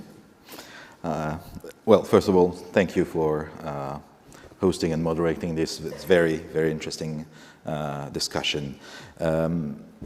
Bifurcation is something that is not there yet And it's certainly something we want to avoid because it has too many disadvantages. I see no opposition between interdependency and security in the end. First, as a general comment, France, as a member of the EU and NATO, has, I guess, long ago made the choice that interdependency was part of our security model. And if we zoom in on cybersecurity, I guess the main concern we have right now is much more basic than interdependency. It's the fact that a large, very large number of entities have an insufficient cybersecurity level, even to face non-targeted cybercrime-related attacks like ransomware. And I'm not even speaking about state-sponsored attacks. So the main challenge right now that we see in France and in Europe as well is scaling up our responses in our cybersecurity beyond the very small minority of entities that have achieved a sufficient level right now. It's one of the 10 major goals in our national security strategy from last year is to achieve a first-grade cyber resiliency, which is sort of a whole-of-society approach to generalize the best practices in cybersecurity. And we intend to do that through two pillars that have been working great for us so far. One is regulation, and my Polish colleague mentioned the NIS2 directive, which is a great way to scale up regulation. Not to do advanced, deep magic cybersecurity, but to provide basic best practices, digital hygiene, if you like, to a whole lot of businesses, local authorities, and so on. Second pillar is working with the private sector by providing guidelines and also establishing ways to build trust. And trust is a very important word that we keep hearing today, and we heard it yesterday as well. And to do that, we do a lot of certification, both of digital products and digital services. And it's a great way to build trust and not purely on the technical side of things. And in a way, I believe that raising the cybersecurity level for all entities is a first necessary step to prepare for and to cope with interdependency in terms of cybersecurity. Beyond that, we also need to work with a wide range of partners to make the world a more cybersecure environment. And that's why we're very keen members of the Counter-Ransomware Initiative, for example, to provide common tools and guidelines on tackling ransomware. That is why we are very engaged in trying to define responsible behavior for private sector companies, and a lot of that work is happening at the OECD, and responsible behavior for states in cyberspace. And that work is happening at the UN, and we were reminded yesterday that the UN is all of us, and we very much believe that. So we very much believe in the work being done at the open-ended working group, and we have a proposal with a number of partners to further that work with a program of action, because we believe we need an inclusive, action-oriented, and permanent mechanism to try to work on state responsibilities in the use of ICT. So that's a great topic as well. Thank you. So there's hope. Bifurcation is not fully played out. There's hope that bifurcation can be avoided. So, Mr. Ichiko. Okay. Well, first of all, thank you very much for inviting me together with distinguished policymakers and leaders. And with regard to the question you posed, I think that there is some, of course, tension between interdependence and security, especially in the era of cyber domain. But looking back, our history for almost 30 years since the end of the Cold War, the international community has developed with evolution of interdependence. No one country can stand alone. It is true that world economy has developed as people, goods, and money circulated around globally. On the other hand, we have recently witnessed many attempts to exploit interdependence, even weaponize it to achieve their own national interest. And we have seen those attempts in the recent developments, including the pandemics, intensified geopolitical competitions, as well as Russian aggression into Ukraine and other regional conflicts. The same thing can be said for cyberspace too. The interdependency in the international community is becoming deeper with the dramatic development of IT technologies. Under these circumstances, maintaining free, fair, and secure cyber networks is a critical issue. However, the reality is that serious damages has been already caused by the cyber attacks, which were carried out both by state and non-state actors. We have suffered from many cyber attacks, including the theft of information, advanced technologies, ransomware attacks, the critical damage to the critical infrastructure, as well as interference with democratic institutions. As cyberspace develops, interdependence has exposed the vulnerabilities of the state, people, and critical infrastructures. The important point here is that interdependence itself is not wrong. However, to defend our country, people, and critical infrastructures, we should not depend solely on any one particular country or entity.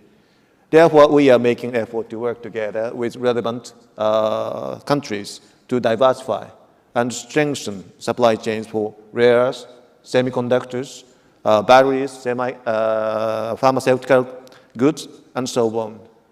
And what's important in this process is that trust needs to be ensured between us, as we have discussed repeatedly in this forum as well. In cyber networks, trust in systems and technologies is also critical. In this regard, Japan is promoting open 5G RAN systems that allows a variety of vendors to participate in 5G networks and encouraging secure and trusted networks to be realized.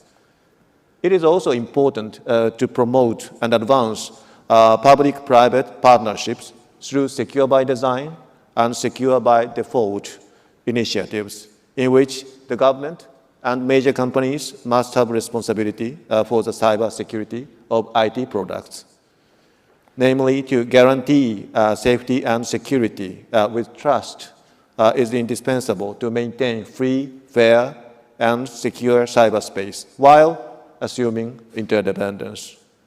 A trust is our responsibility to defend our country, our people, and our infrastructures. I would like to emphasize the following: there are 2 points to build and maintain trust. The first, the importance of capacity building for countries around the world. Japan has much experience and achievement in supporting cyber security building in the Indo-Pacific, in particular ASEAN countries. As part of the cooperation in the ASEAN-Japan Cyber Security Policy Meeting, we have been discussing critical infrastructure protection, awareness raising, capacity building, and industry, academia, government collaboration. Second, I'd like to emphasize the importance of rule of law in cyberspace. It is important to apply and implement the 11 norms of responsible state behavior decided in the UN GGE and existing international law in cyberspace. From this perspective, it is necessary to strengthen international discussion at the UN OEWG and furthermore at the POA in the future, to which Japan is committed to actively contribute. Well, through such discussions, we need to make steady and tireless effort to fill the gap in the international community toward the establishment of the free and fair and secure cyberspace. Thank you very much. The importance of working together. Secretary Wee. Yes, thank you, Hong Yen, for, and I'd like to, first of all, express my appreciation for Singapore for once more hosting this very important and much sought after event, the Singapore International Cyber Week. Speaking of technological bifurcation, today I think our society, especially in the tech arena, is fraught with a lot of ironies. We speak of building trust, and yet in cybersecurity, the byword is zero trust. That's so it's so appropriate, when we're talking about building walls, but at the same time, we're also building bridges. And I think a lot of it is, well, of course, influenced by politics, geopolitics. And in the past decades, the world experienced globalization. And with the technological evolution that has happened, that actually links all of us together, I think the dependencies among the different countries and among the different economies has already been fused together. And the bifurcation really is forcing it to be torn apart. And we see some of those we call faults that are actually coming out in some of, or fissures that are coming out in terms of global supply chain, in terms of disruption of a lot of interdependencies. And this is creating havoc in the local economies as well as in the productivity of the world.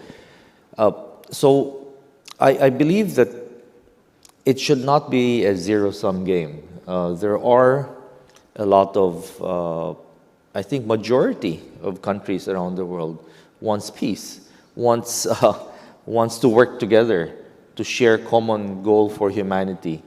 We all face the same problems, poverty, of building up our economy, of health, and all these commonalities are being addressed by a lot of our multilateral platforms.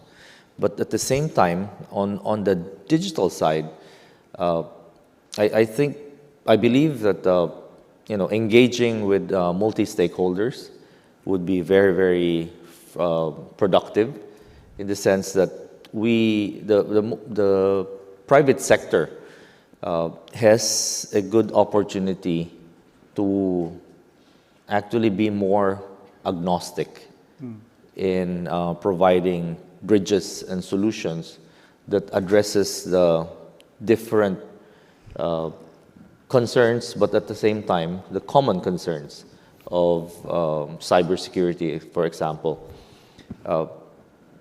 Many of the providers, especially in cybersecurity solutions, can offer it regardless of which side of the discussion you're in, because whatever vulnerabilities on one side are also the same vulnerabilities on the other side.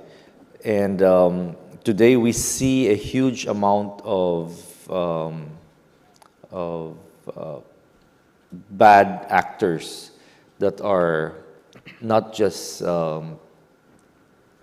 isolated events, but these are organized, well-funded criminal organizations, and they're not targeting one side; they're targeting both sides. And so there is a commonality of our interests in dealing with these threats as a group. And events like our Singapore International Cyber Week, the ITU, and many of our the ransomware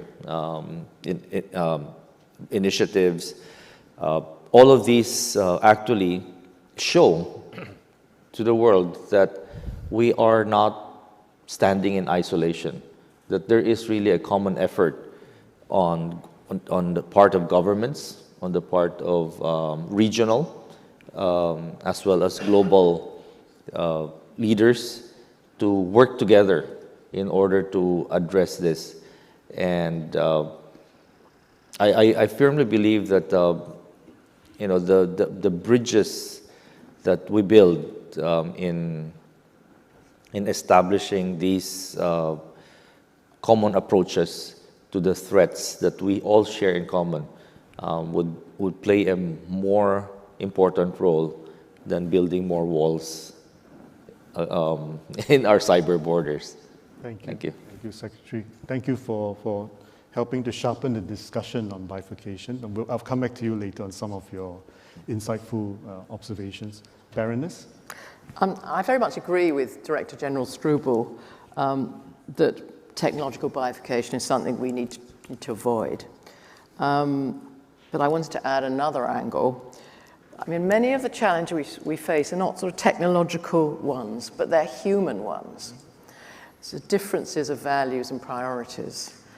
Now, technology doesn't bridge these differences, and it sometimes, as Secretary I was suggesting, it can even build walls. So I think talking is important and can help to bridge the differences, and partnerships, which I talked about, are very important. We want a responsible, open, secure, and resilient approach to technology to bridge the differences. Mr. Keat talked about free, fair, secure. There's a lot of common views there. And I think we've got many tools to build the bridges, and lots of them have been mentioned. But I mean, for me, they range from building security into shared technical standards. It's hard work, but important. To evidence and principle-based risk assessments that can, for example, secure our supply chains and our critical infrastructure, which is big challenges today. I think these tools are preferable to building a wall of technological bifurcation. Thank you, Baroness. Director Easterly? Yeah, great to be here. So I spent most of my career in the US Army, and I had a mentor of mine, a general, who really impressed on me the importance of the big ideas. And that's what I think this week is all about, is what are the big ideas, and how does it underpin probably the most important idea in cybersecurity, which is trust. So I want to throw out just a few big ideas that I think captures a bit of what you've heard during the panel so far and during the first panel. The first one is this idea of safe tech. Technology that is secure by design. So specifically designed, built, tested, deployed to dramatically reduce the number of flaws that can be exploited by all manner of cyber threat actors. You know, we have perversely normalized a world where the technology that underpins the critical services that we rely on for water, for healthcare, for power, for transportation, for communication, the devices that we rely on every minute of every day are all built on an insecure technology foundation. We've normalized the fact that we have shifted the burden of cybersecurity onto individuals and small businesses which are least prepared to bear that burden. We've normalized this crazy malalignment of incentives where technology companies have prioritized speed to market and driving down cost and cool features over security. So security gets bolted on. It's why we have a multi-billion-dollar cybersecurity industry. And essentially, it's given us a shaky technology platform that we rely upon. And it is unacceptable. We talk about the importance of security products. We don't need more security products. We need more secure products. And so we have embarked on a prioritized effort around technology that is secure by design, secure by default. We published the first version of this document in April of this year with 6 of our international partners. We just released the new version of it today with another 7 international partners to include our very gracious hosts, as well as our colleagues from Japan. And what it does is it takes the baselines for the principles behind secure by design and it fleshes them out in terms of what does it actually mean? What does it mean to software manufacturers? What does it mean to consumers? What does secure by design look like? And I think, frankly, this is the most important thing that we can do to drive a more safe and secure global technology ecosystem, is ensuring that the products and services that we rely on come to us more safe and secure. And so I hope everyone has an opportunity to look at that. It's up on our website at CISA.gov. As a side note, we talk about in there that generative artificial intelligence is just another form of software. So AI, which is going to be the most powerful technology and the most powerful weapon of our time, must be built with security and safety in mind.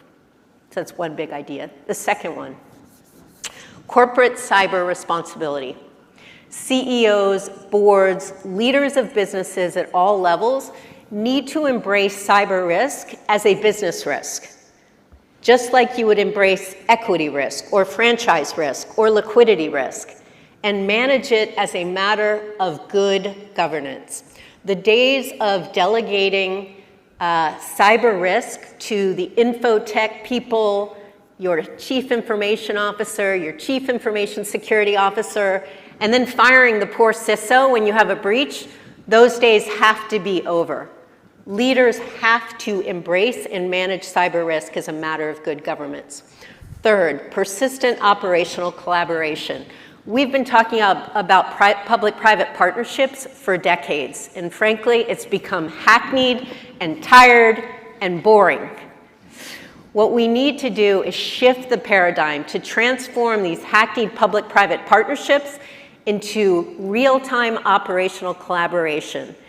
That is characterized by three things. First, a default to share, because we realize a threat to one is a threat to all of us. Second, co-equal partnership between private industry and government with reciprocal obligations for transparency and responsiveness and adding value. Three, shared scalable platforms where we're having a frictionless experience and we're able to use analytics to bring together our visibility across industry, across government, our international partners, to understand the threat and to drive down risk to the global ecosystem. And this essentially is what we've been working on over the past 2 years with our Joint Cyber Defense Collaborative. That's a platform for the federal government to bring together over 100 international partners, to bring together industry partners so that we understand the threat and we can drive down the risk to the global ecosystem. We live in a world where cyber is a borderless space and threat actors do not need visas or passports to travel the information superhighway. So all that said, you were very gracious. You played my video. It didn't have any context, so I'm going to give you a little context. So we can have corporate cyber responsibility. We can have secure technology. We can have operational collaboration. But that doesn't absolve all of us, individuals, families, communities, businesses large and small, from being good digital citizens. Yeah, and so what you saw is our public service awareness campaign, Secure Our World. And we are looking to get everybody to join us on this because very simply it articulates the 4 things you need to do to stay safe: enable multi-factor authentication, update your software, be aware of phishing, and passwords and password managers. Because 98% of cyber attacks is prevented by good cyber hygiene. So individual responsibility and collective cyber defense is the last piece. Yeah. Thank you. Thank you, Director. Now that was just introduction. so keep your questions coming in Slido. I hope we do have time to get into that, but maybe now I sort of ask a little bit more pointed questions to the panelists, and I promised to get back to Secretary Wee, so I start with him. Electronics is sort of a major sector for Philippines. You are doing major exports there, and that puts you at the forefront of this bifurcation and talking about friendshoring, nearshoring, de-risking? How do those things affect the Philippines? Well, the electronic sector is actually one of the biggest exports that the Philippines has. And we actually address that by establishing a strong coordination and dialogue with the main customers of where these electronics go to. And so ensuring that the chain of logistics, the components that go into those systems comply with the requirements of the destination countries where they go. One advantage that we have is that most of the manufacturers there actually are already manufacturers that were originating from the customer countries. So they just build their factories there, but they have their target market is where they come from. So they're very much aware of all the different requirements of the destination countries. And it works in all the aspects of the trade. So if we're talking about being able to address the needs of the market, but at the same time the standards that are put in place. The two largest markets there is, of course, the United States and China. And we've seen, we all know, for instance, that 90% of the market capitalization of 70 of the largest digital platforms in the world come from these two countries. 70 largest digital platforms that are operating worldwide. And so addressing the peculiar concerns that these platforms actually have is a delicate balancing act. And the resulting challenge is the seeming bifurcation that's coming out, where only certain suppliers are actually allowed to supply to this particular market, and other suppliers are excluded. But we need to also simultaneously address also the concerns that have been raised with respect to trustworthiness of components that are put into many of the devices and electronic products that are there. So this is a delicate balancing act, but it's something that we are fully aware of, and we continue our dialogue in listening to the various concerns and addressing them at the proper time. Sure. So balancing act, tough one, but seems like there are certain things the Philippines is also doing to turn them into opportunities in that sense. Yes, actually the opportunities are increasing. Yeah. Because now, instead of having one factory building for both, we now have two factories building for each one. Good point. That's a good point. If I may move sort of upstream, a bit more upstream in this supply chain, electronic supply chain, to Japan. Earlier this year, Japan announced some export restrictions on the sale of chip-making tools. So obviously many would see this as a part of a wider development in this technology sector. Could you maybe, Mr. Ichigawa, share with us some of Japan's considerations behind this move, and whether this sort of fit into this phase of bifurcation that we're seeing today, and are there sort of other measures in the pipeline? Well, thank you very much. It's always challenging for us to strike a balance between bifurcation and interdependency. And while implementing appropriate trade control, ensuring the development and application of cutting-edge technologies, as well as safety and security of critical infrastructure become urgent challenges. And to respond to your question, in case the high-performance semiconductor will be diverted to military use, that could have serious negative impact on the peace and security of the international community. Therefore, we, Japan, added 23 types of high-performance semiconductor manufacturing equipment to the list of export control for all countries in July this year. And as a country that have advanced technologies, we will make efforts to appropriately enhance export control and to fulfill its responsibility to maintain international peace and security.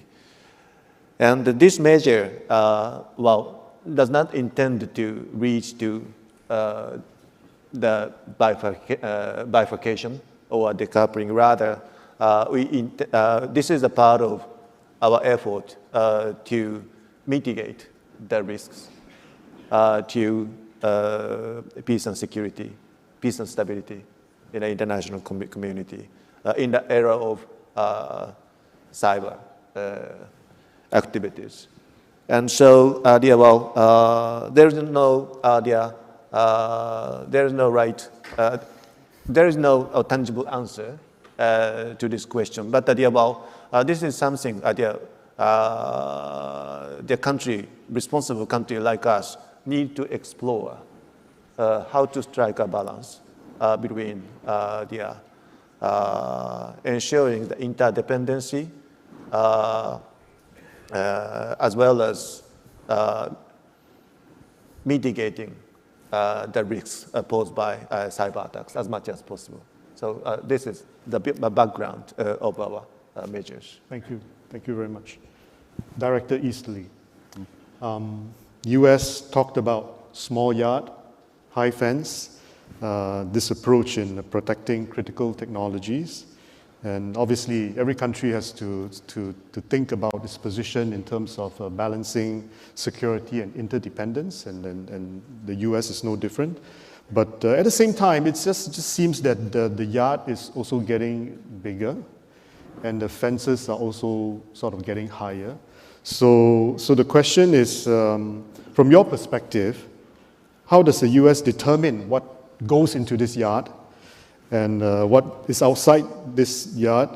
And is there an end game to this approach? Well, I think I disagree with your question. So, at the end of the day, the role of CISA is to protect the critical infrastructure that Americans rely on every hour of every day. And we own very little of it. The private sector owns and operates the vast majority of critical infrastructure. And private sector companies are largely multinational. So this isn't really about governments erecting walls and barriers and high fences. This very much is about how do we catalyze greater security for the global cyber ecosystem by building better relationships and partnerships and collaboration with the private sector. The private sector is critical to this endeavor. And that's why at the end of the day, I think we as governments can talk all day long about what we want to do to enable a safer and more secure technology ecosystem. But if we don't add value, be transparent, be responsive to our private sector colleagues, we will inevitably fail in whatever mission we're trying to achieve as we build technology and as we leverage technology. So I think that is the real key, frankly, to building a more secure platform for all of us. And at the end of the day, the secure by design effort that I mentioned, I want to be very clear, this is not government versus tech. This is about how do we incentivize and catalyze a secure by design revolution with tech. We received enormous feedback from technology companies to include Microsoft and Amazon and Google, because they all want to create secure tech too. It's just been the incentives have been messed up. I think we need to worry a lot more about malaligned incentives than we do about fences getting too high. Okay, thank you. Thank you very much.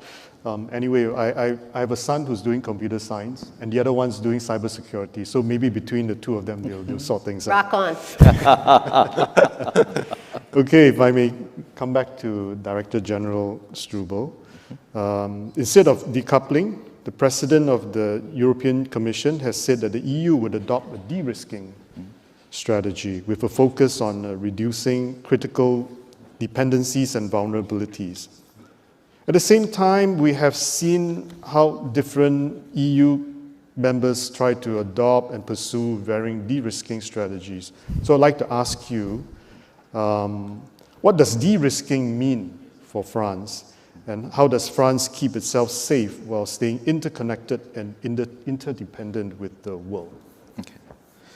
I think one thing we often hear in technical circles is that code is low. But at the core of our de-risking approach is quite the contrary belief that in the end, low is low, and our security interests should be put into low. Even when it's not convenient given the existing technology. And in my experience, I've seen laws changing technology for the better. And I think GDPR is a great example of that. So that's basically our approach. Using law, for example, to incentivize, in a way, security by design. If you look at the next big piece of legislation at the European level, which is Cyber Resilience Act, it's a way to enforce a baseline of security by design, not only for the big industry players, but for the mom and pop shop doing some software for hospitals, for example. It's, I guess, the European way of shifting the burden, linking back to what Director Easterly said. Beyond that, beyond setting those basic rules, there's a few key technologies which require specific de-risking. And I'll name two of those. 5G technology is one of them, cloud services is one of other. For 5G technology, we passed a law that forces deployment of key technologies, key equipment, key functions of 5G networks to be subject to an authorization by the Prime Minister based on an analysis that we perform. And this is based on technical features, operating procedures, and the possibility of interference by foreign governments due to applicable law or ownership of any part of the supply chain. So we've had, and this is costly, obviously, so it's very targeted to very cornerstone technologies. But we've been able, through this law, to authorize or not authorize, given deployments on a case-by-case basis, refuse some of them, authorize some of them based on specific condition, or simply authorize others. And we found, I think, the right balance between security concerns, freedom of choice, and the need to enforce diversity of suppliers in those networks. Cloud security is pretty much the same approach in that for very high sensitivity use cases, and not all of them, there's a requirement for very high assurance. And we've based that on a certification scheme that relies on technical, operational requirements, and also on the notion of applicable law. It should make sure that access to the data is only done within the scope of the European law. And we've had rules for government agencies on what type of use cases should be reserved for these types of cloud, certified clouds.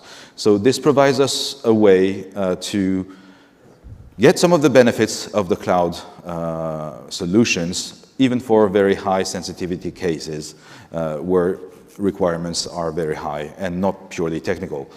And on the other hand, we have a freedom of choice for all other use cases. We have well-defined use cases with stringent requirements, and beyond that, freedom of choice to use any off-the-shelf solution. So again, I guess we've achieved the right balance between freedom of choice, having clear, applicable rules, objective criteria, and security concerns. Thank you. Back to the Baroness. The UK has this vision of global Britain connecting to the world. So the question is, you've spoken a bit about bridges and walls, more on bridges and walls. But how does the UK reconcile connecting to the world to plug into technological opportunities while keeping itself secure?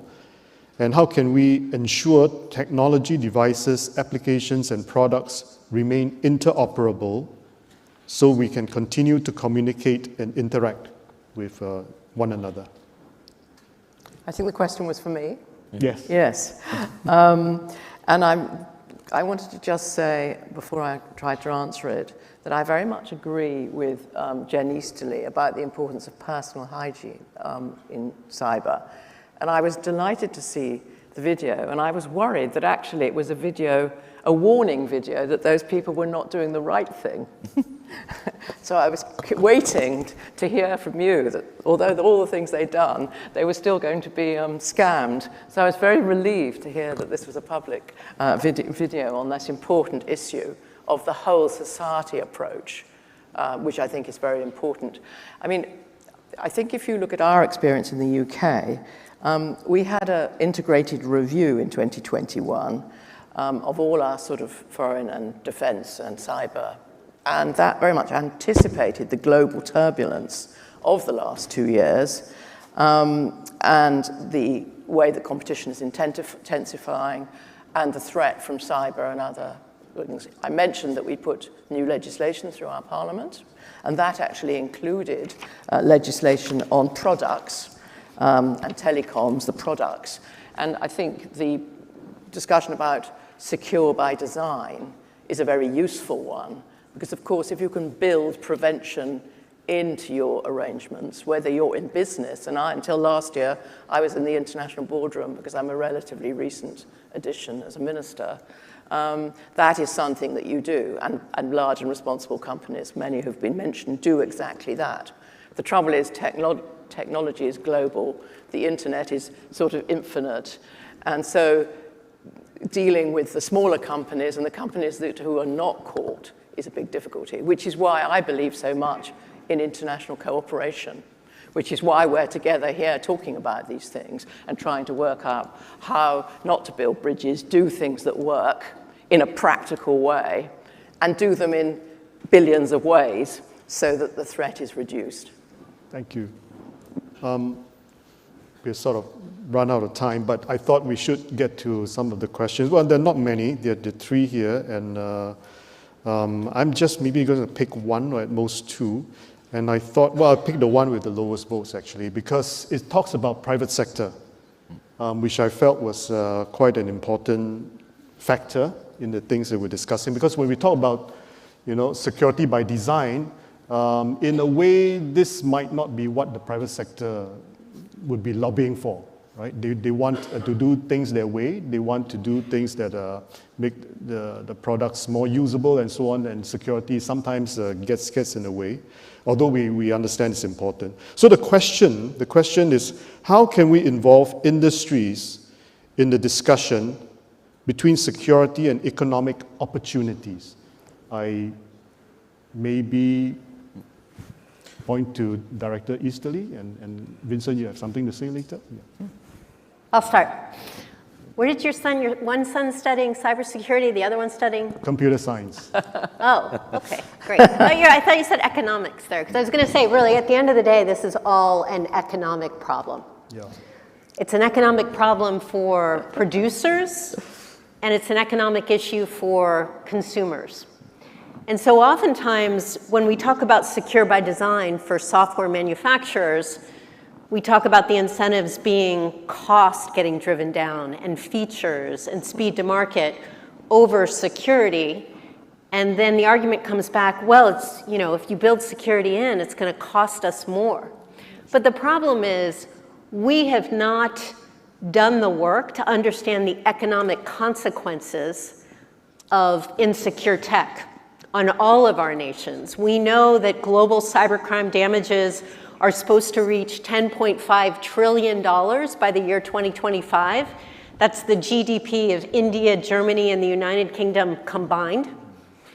But we don't have this in a granular way such that consumers can make a decision that says, I'm going to buy this technology because it's secure and it'll prevent my data from being stolen and hacked. And so at the end of the day, we need to think about what the economic incentives are for both producers as we push them and as they frankly want to create greater, safer technology, but also that consumers need to be sending the signal that we actually want to be safer. We don't want to bear the burden of cybersecurity. We don't want to have to patch continuously, which can be disruptive and expensive. Think about Patch Tuesday once, every month, which frankly, it's like getting your car recalled every month. But again, we've normalized this crazy, we've accepted bad tech. So, at the end of the day, I think industry really wants to be good partners on this. It's just a matter of signaling and incentives. I've been talking about legislation a lot, and obviously industry is not doing legislation, hopefully.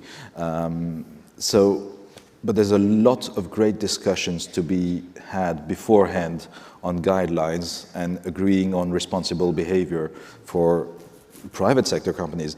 And again, the example I used earlier of the Cyber Resilience Act, that legislation is largely inspired by discussion we had at the OECD, which was a much larger discussion than the European legislative process and involved industry as well as government.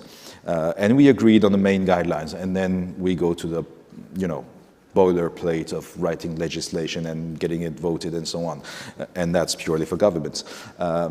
So it works in a way to define common sets of goals and guidelines, and then to turn them into legislation.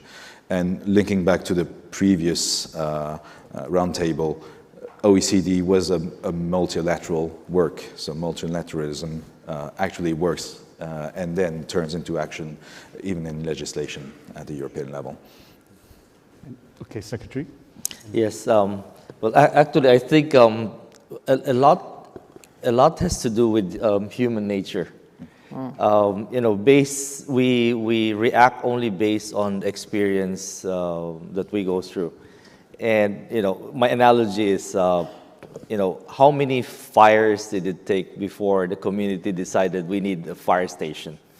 That, putting up a sprinkler system would actually be helpful in preventing those damage. So I think we are at the stage where, if you recall, during the pandemic, a lot of industries, a lot of brick and mortar businesses were at the brink of bankruptcy and closing down. So they had to quickly move into the digital space in order to survive, but they never thought of cybersecurity. They never thought of how to secure their applications, how to secure their services. They just wanted to get it out and get the market in and to access that market just for survival. And now security has become an afterthought, and they're just realizing today, that actually has a big economic impact on their entire business, and we're just reacting to it. I think we're currently at the stage where A lot of governments, industries, you name it, are experiencing the economic costs of failing to address this component. And that's where the private sector can come in, the industries can come in really, and present to us that, we have good fire sprinkler systems, that smoke detection systems that should be part of the design of the building before it's brought out. But I think a human experience would tell that it requires some fires, it requires some people to have very bad experiences before they learn the importance of the whole thing. Thank you. Sobering. Mr. Ishikawa. Yeah. Well, I concur almost what already you have said. And I think, I don't believe that the interest of government and the private sectors are contradictory. And because given, taking into account possible catastrophic damage caused by cyber attack, we need to think about the best and better and best the collaboration between public and private sectors. There is no other choice but to collaborate with each other to avoid the catastrophic damage posed by the cyber attack. From that standpoint, obviously, we need to set up a better mechanism to have better understanding with each other in terms of ensuring the security, combating, fighting against cyber attack. In case of Japan, last December, we updated national security strategy, which includes the reference with regard to cyber defense capability to be fundamentally strengthened in next several years. And there are several pillars included in that reference, but one of which is to explore the better mechanism to collaborate with each other between public and private sectors. And it is clear there are some reservation on the side of private sectors to share the instant information to the government when cyber attack takes place. It is understandable to some extent in terms of reputation cost. But at the same time, all the panelists already points out the damage, possible damage caused by cyber attack would be costly, hugely costly. So in that sense, there is no other choice but to collaborate with each other. So we are actively thinking about how to set up such kind of mechanism, including introducing new legislation. And we are actively in the process of preparing for that. And we have already several good example, best and practice, like in UK or United States, to establish the good collaborative mechanism between private and public sectors. So in that sense, taking those efforts in mind, we are trying to design of our own. Thank you very much. Baroness? Thank you. I think an area of great tension between sort of tech security and economic opportunity is AI. And that is an important area of immense opportunity and frontier risk. It hasn't been mentioned in this context, but I do see it as part of a vital part of the ongoing dialogue in this area. And indeed, the UK is going to host an AI safety summit shortly in London, because we want to bring together the nations that are, and the businesses that are leading on AI, and obviously academia, to make sure that the sort of security issues that we are talking about today are not actually made much worse by this new frontier risk. But of course, it's a huge opportunity as well. So it sums up all the experience that we've all had in this area. But thank you, if I may, for this panel and for the hosting and for the good questions that you've asked us. Thank you. Well, as a panel, we have run down the clock twice over, so I won't go through the ritual of 1 minute each because that would be like 3 times, and he's already given me a card to prod me, and I think the next measure will be tougher. So I think maybe just very quick. Again, I also won't attempt to summarize the very rich discussion that we've had. I guess it's enough to say that it's a tricky question, a tough challenge. We have very varied views from the top of the supply chain to those at the frontier, and I thought that was a very useful range of perspective. And what I hear is that we need to do security, but secure by design. We need to involve industries. We need to collaborate to find a middle ground that works for everybody. So I invite the audience to join me in thanking this panel for a very rich discussion. Thank you very much.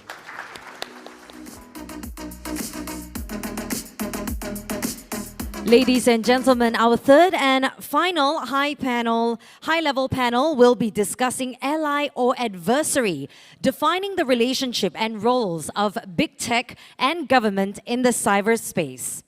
Big tech has significantly changed the way we live, work, and play.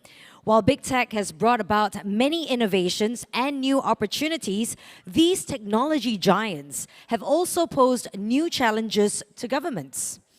This panel, in just a few moments, will be exploring the relationship and roles of big tech and government in keeping our cyberspace safe. To start off our panel, please join me in welcoming Anton Demyohin, Deputy Foreign Minister and Chief Digital Transformation Officer from Ukraine, for his keynote speech. Mr. Demyohin, please.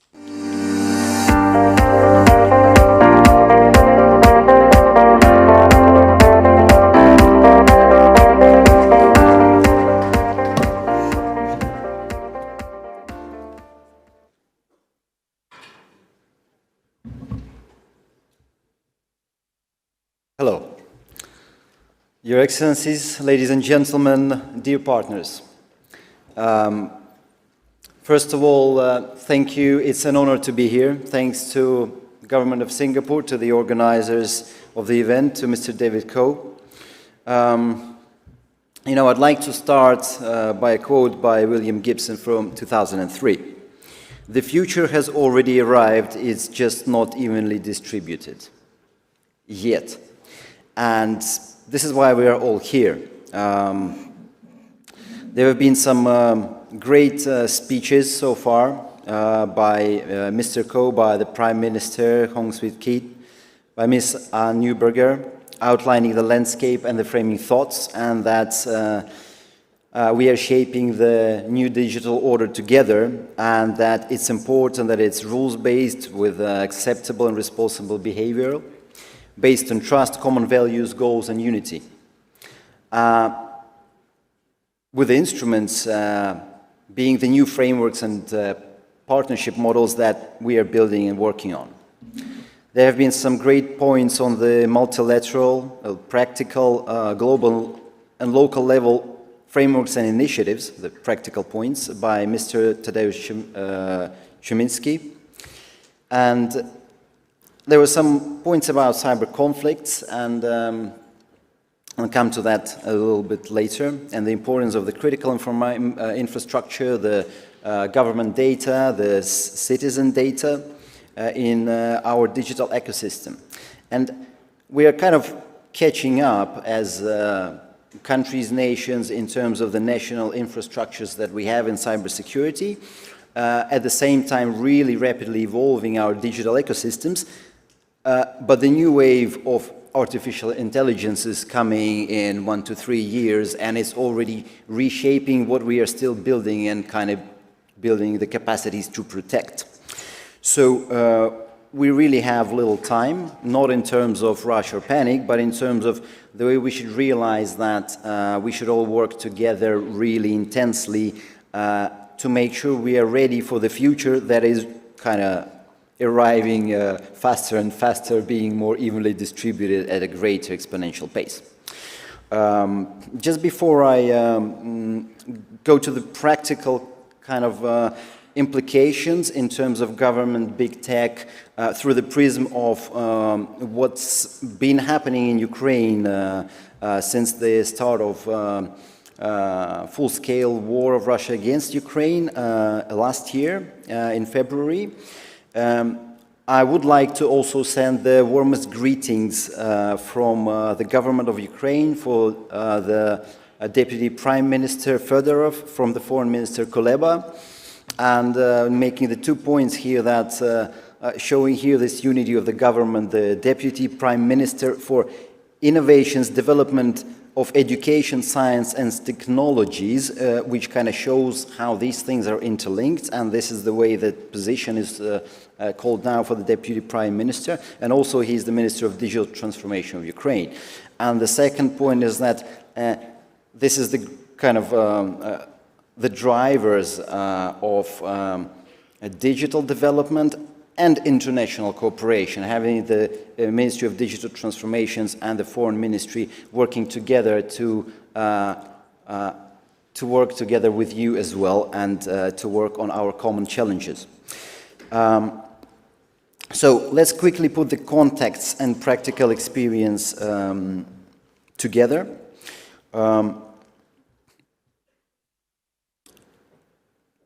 Yes. Digitalization, it increases the level of security in all areas and protects people from fraud, but needs to be secure by design to protect itself. As we build a digital state in Ukraine, we are constantly working to protect the data of citizens, and we are also creating tools to help fight corruption and counteract fraud. At the same time, joining international initiatives and frameworks. We are working on digital documents and they are safer than their paper counterparts, and we can manage their security even in such difficult situations as physical war, when a physical piece of paper is much harder to protect than a digital copy, especially considering the clouds and the ability to use the clouds, and this is once again where big tech comes in. We have a digital platform for all the government registries and exchange, which is called the DIA engine, and the DIA application for citizens with all our documents. So I'm carrying with me my passport, my international passport, driver's license, my car documents, everything. But it's not unique having maybe digital documents in our phones in one way or another, but having them accepted in any location on the territory of the country, and also accepted in other countries. So this is where we have advanced, and I have personally checked in with my digital documents abroad in Poland, into hotels, and even on some flights.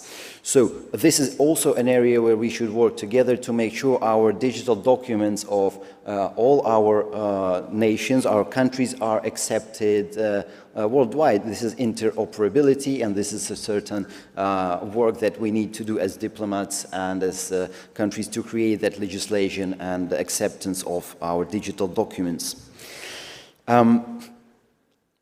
Cybersecurity during the full-scale invasion. This is very interesting because, I mean, we had the war starting in 2014, and we had cyber attacks growing and growing, the intensity since 2014, but the attacks we had in 2022 were nothing that we have seen before. At the same time, we managed to, starting in 2014, maybe even earlier, but starting in 2014, we realized how extremely important it is to build the capacities, the infrastructure of our cybersecurity in terms of the national level and the agencies involved. So 2016 we had the national cybersecurity strategy adopted, and that was updated in 2021. But that gave us that readiness when in 2022 the cyber attacks came before the kinetic attacks, that we could withhold them. And that really saved the country in many ways, because if we wouldn't withhold the cyber attacks on the critical infrastructure, and the government and the national bank, then, and of course the citizen data and registries, then the kinetic attacks would have been much easier for the enemy to implement. So Ukraine made through it jointly with the colleagues from the Security Service of Ukraine, State Special Communication Service, Cyber Police, National Security and Defense Council, National Bank, and together with our partners since then, working together to understand the threats, to tackle the threats, to exchange information, exchange technologies. There has been a great deal of support to Ukraine by partner countries, by big tech, and I thank you for your ongoing support throughout all this time. Thank you for condemning war of Russia against Ukraine and adverse behavior in cyberspace.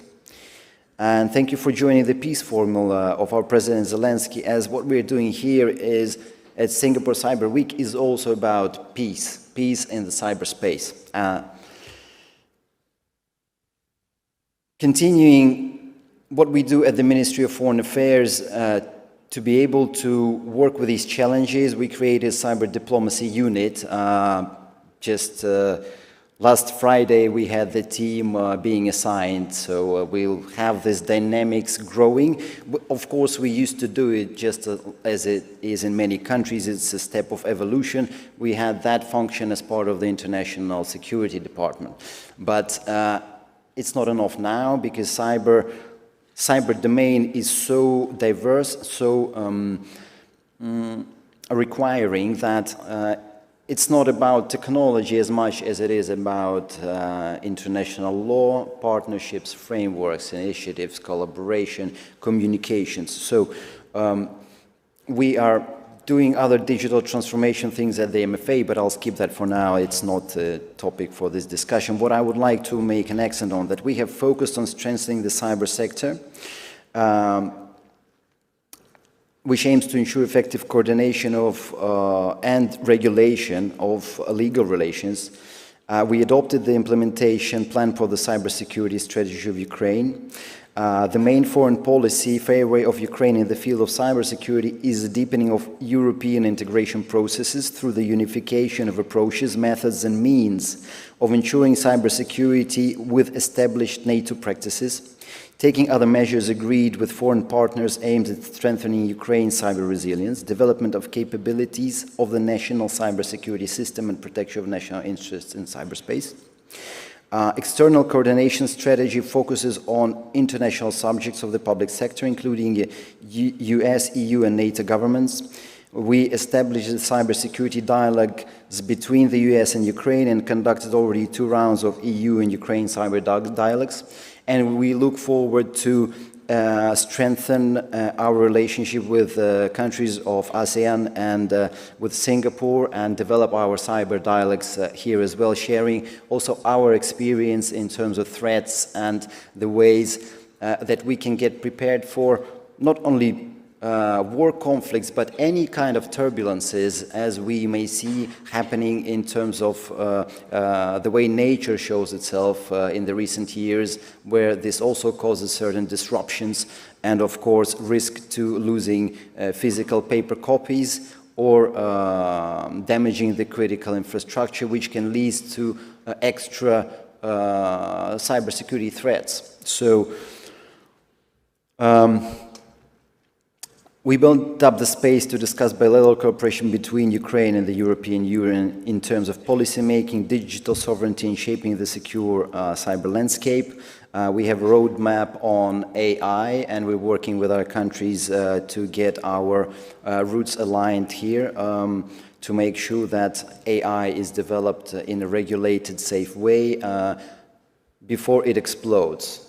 In a good sense, in a way, before the technology becomes everywhere.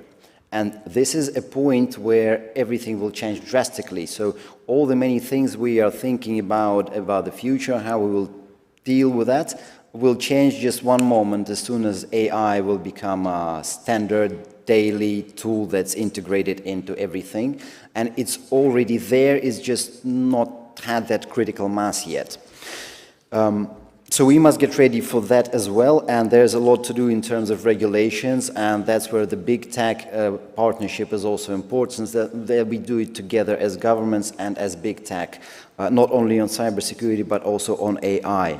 And AI, again, there are tools that are created using AI to attack, right? There are tools that are created using AI as cybersecurity tools, and there's AI just as an AI that can become either helpful or damaging by its nature, depending on how it behaves and how it's what it's learned. Let's put it this way.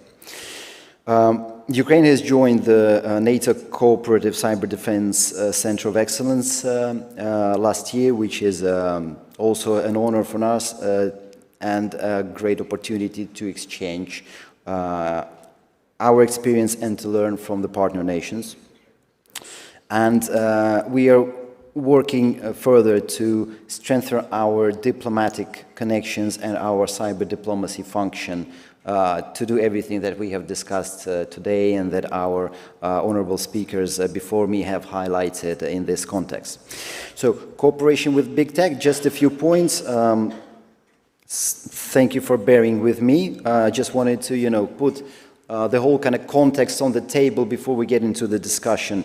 Just make a few points on the big tech, and I'll finish with the speech for that. So, a lot of resilience that Ukraine has gained and being able to focus on the war theater, thanks to the support of the partners in terms of heavy machinery, artillery, and all the war things, but I'll focus on cyber. We managed to do that due to a help of partners and the big tech providing us additional equipment and resources and ability to use the clouds. To use the clouds to back up our resources and to provide the continuity of digital services and the critical infrastructure. So we had a very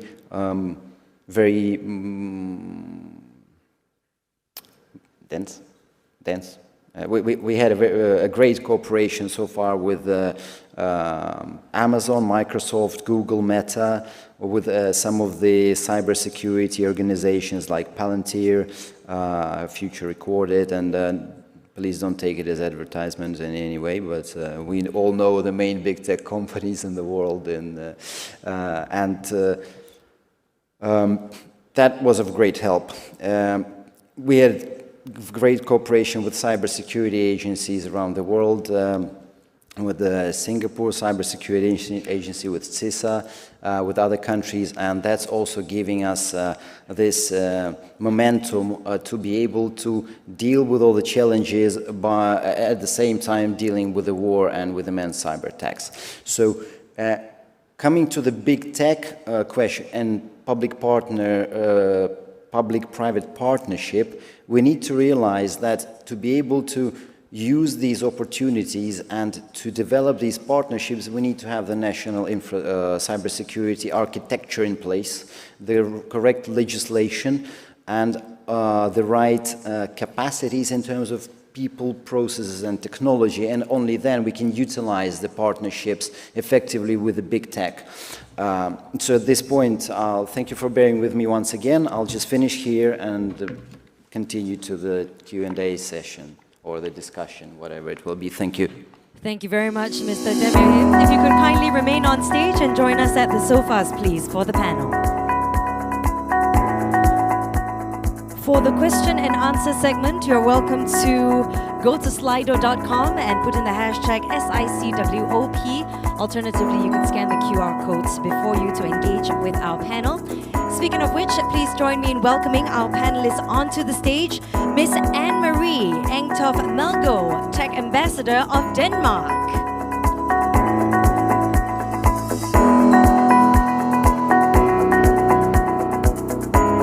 Dr. Markus Richter, State Secretary at the Federal Ministry of Interior from Germany.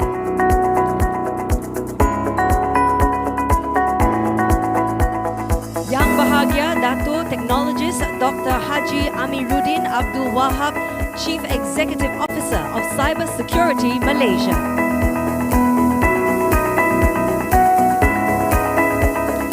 Mr. Malcolm Erickson, Vice President for Government Affairs and Public Policy, Centers of Excellence from Google.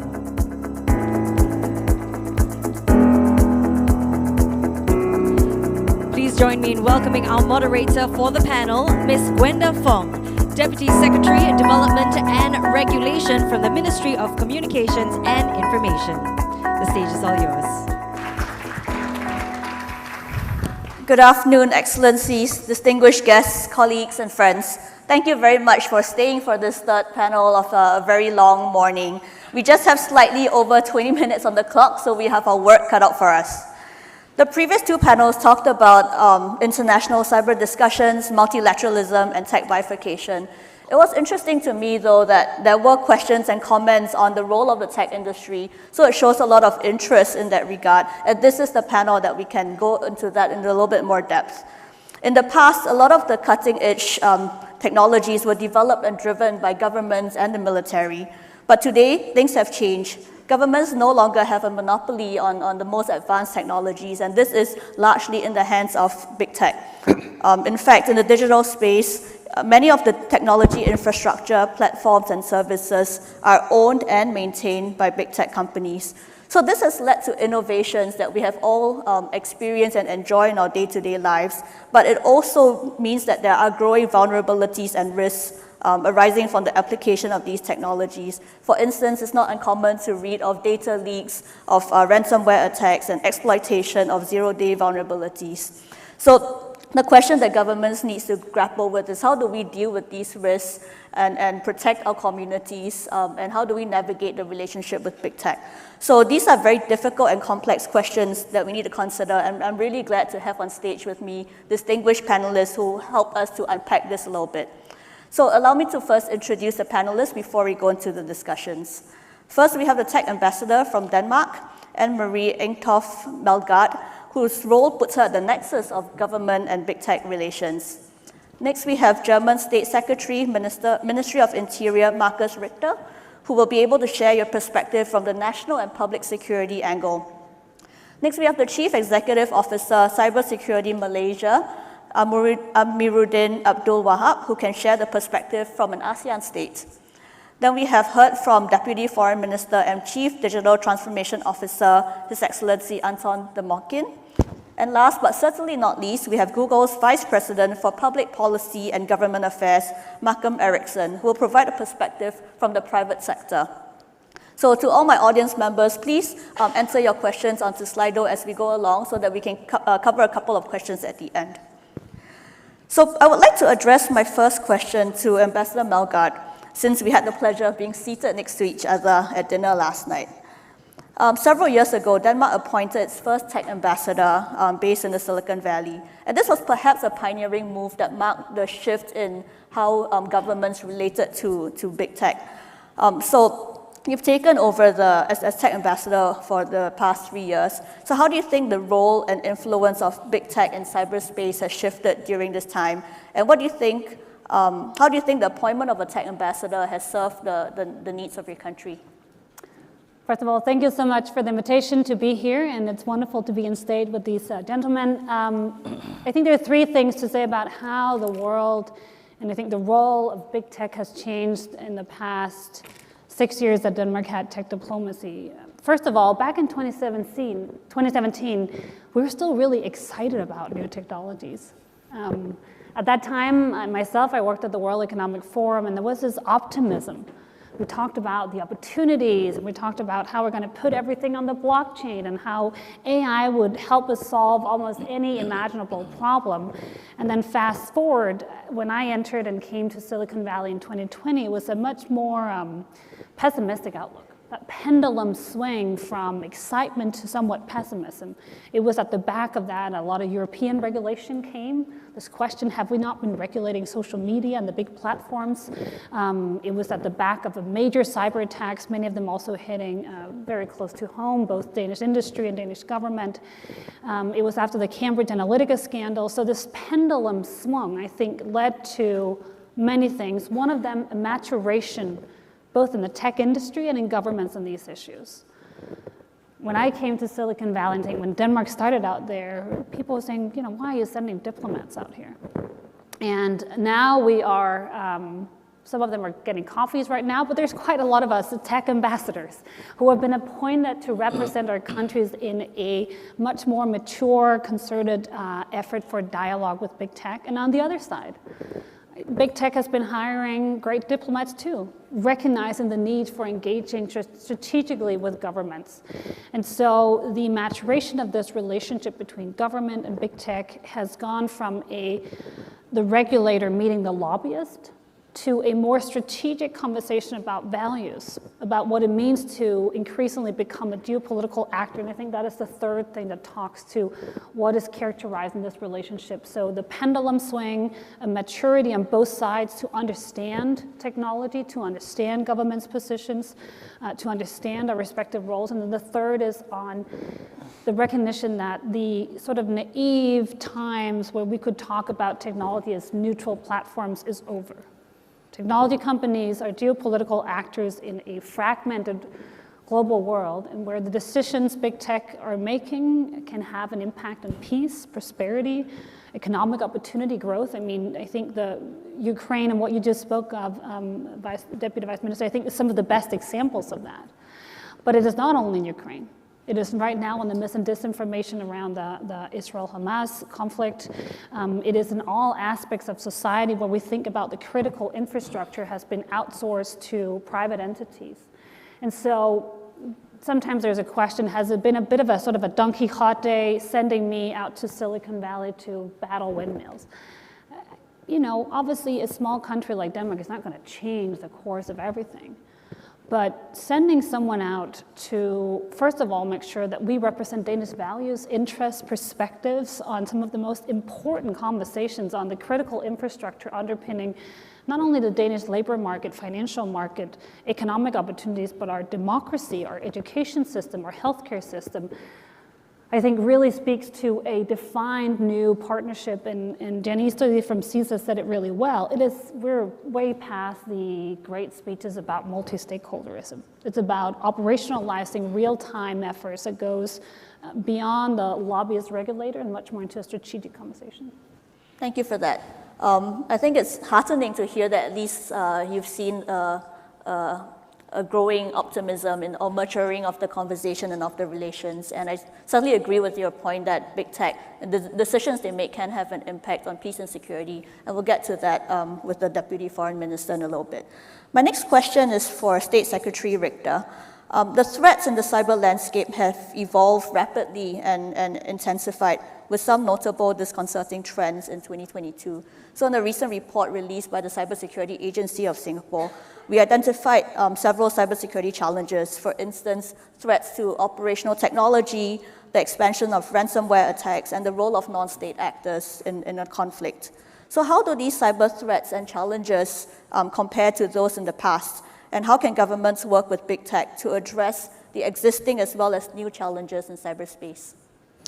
Well, first of all, let me thank you for the opportunity being here, and in particular, let me thank as well Anton for his opening words to this panel.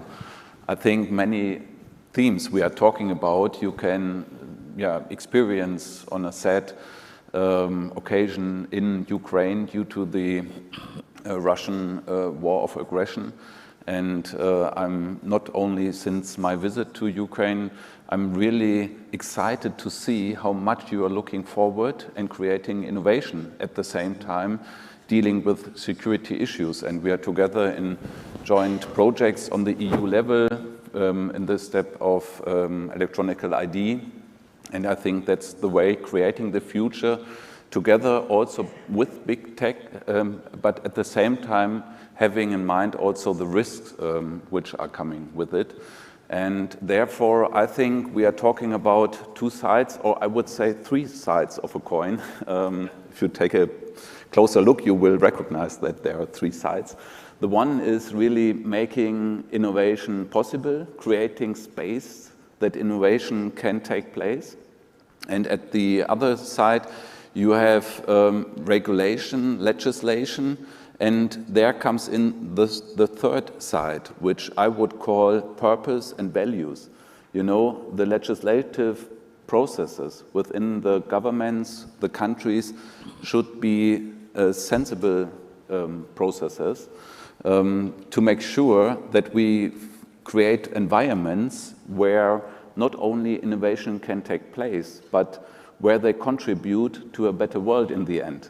And therefore bringing in these different sides in the discussions is the important vehicle to this is a legislation process within governments, but also on an international level. And I'm convinced that if we take a closer look at AI, at quantum computing, you know, there we can create also through this and through legislation a competitive environment. I would pick up one example. Tadeusz from Poland was mentioned it, the NIS2 directive on the EU level, which will come into force by October next year to every member state of the EU. And this will regulate, especially on the view of critical infrastructure, how we work together between companies and the states. And there will not only be new and additional obligation of information sharing, but also minimal standards of creating environments which make sure that those who run IT should take care of it. And I'm convinced when this is into effect, it can be really also a contribute to a competitive market within the EU worldwide. And we see it also on AI. That's my last example. There is this AI Act coming within the EU, and this AI Act already creates the possibility for companies to invest into AI, also for smaller companies. You know, they were maybe a little bit afraid in the past because they didn't know what are the rules, what are the risks, how can I deal with it, what's on the market, what could I use. But due to this AI Act, there's more confidence. You know, they know now the framework, what's coming up. They are more going forward, investing, they know how to deal with it, and I think that shows already how we can work together with big tech, with innovative ideas, and from the governmental side. Thank you for that. I like the idea of the three dimensions that you brought up, allowing innovation to happen, to have regulation and legislation, and purpose and values. And to your last point about having the AI Act, in fact, having some level of regulation almost gives companies the flexibility or the space, it defines the space in which they can be innovative. So that was an interesting point. I'd like now to turn to Dr. Amiruddin. I understand that these are also issues that Malaysia is grappling with. So what is your country's approach to managing and cooperating with big tech amidst these ever-changing cyber threats? If you could share your thoughts with us, please. Thank you, Gwenda. First, I'd like to thank the organizer for inviting me to be part of this session. When we talk about the relationship between big tech, the government, one thing that we need to understand in cybersecurity, there's no one entity, no one nation can handle cybersecurity alone. And as such, collaboration is key. Each of the sectors, whether government or private sectors, they have their own role. And in the context of Asian countries, specifically in Malaysia, we tend to be more consumers rather than producers of technology, even though we may have some local companies, startups that produce technology. But then, we have, at the same time, government want to ensure the welfare of the society, the security of the nation, etc., is being protected. And this is where I think the importance of the working together, and in the context of us in cybersecurity Malaysia, we see that important. And we know that companies are not just from local and also, but also big companies outside. We have, for example, a program that we call in our organization called CCP, Cybersecurity Malaysia Collaboration Program, where under that we have registered partners and we have strategic partners, both local and companies that are foreign, but then they have local base here in Malaysia. And under that we build collaboration in various areas, from capacity building, technical collaboration, commercial business collaboration, basically to assist each other. At the same time, we want to ensure that security of the nation is being taken care of. And for example, this is where the assessment, working together, even to the level of facilitating some of these big tech companies to go to the market, engage the stakeholders. We even develop platforms that we, for example, we used to have in 2010, we have a platform or more like an event, obviously not as big as this, but it's a platform for bringing all the stakeholders from the government, the industry, the academia together. We call CSMAs, Cybersecurity Malaysia World Conference and Innovation, and most recently it has been going even more international. We call it Cyber DSA, which is Cyber Defense, Security, and Digital Services Asia.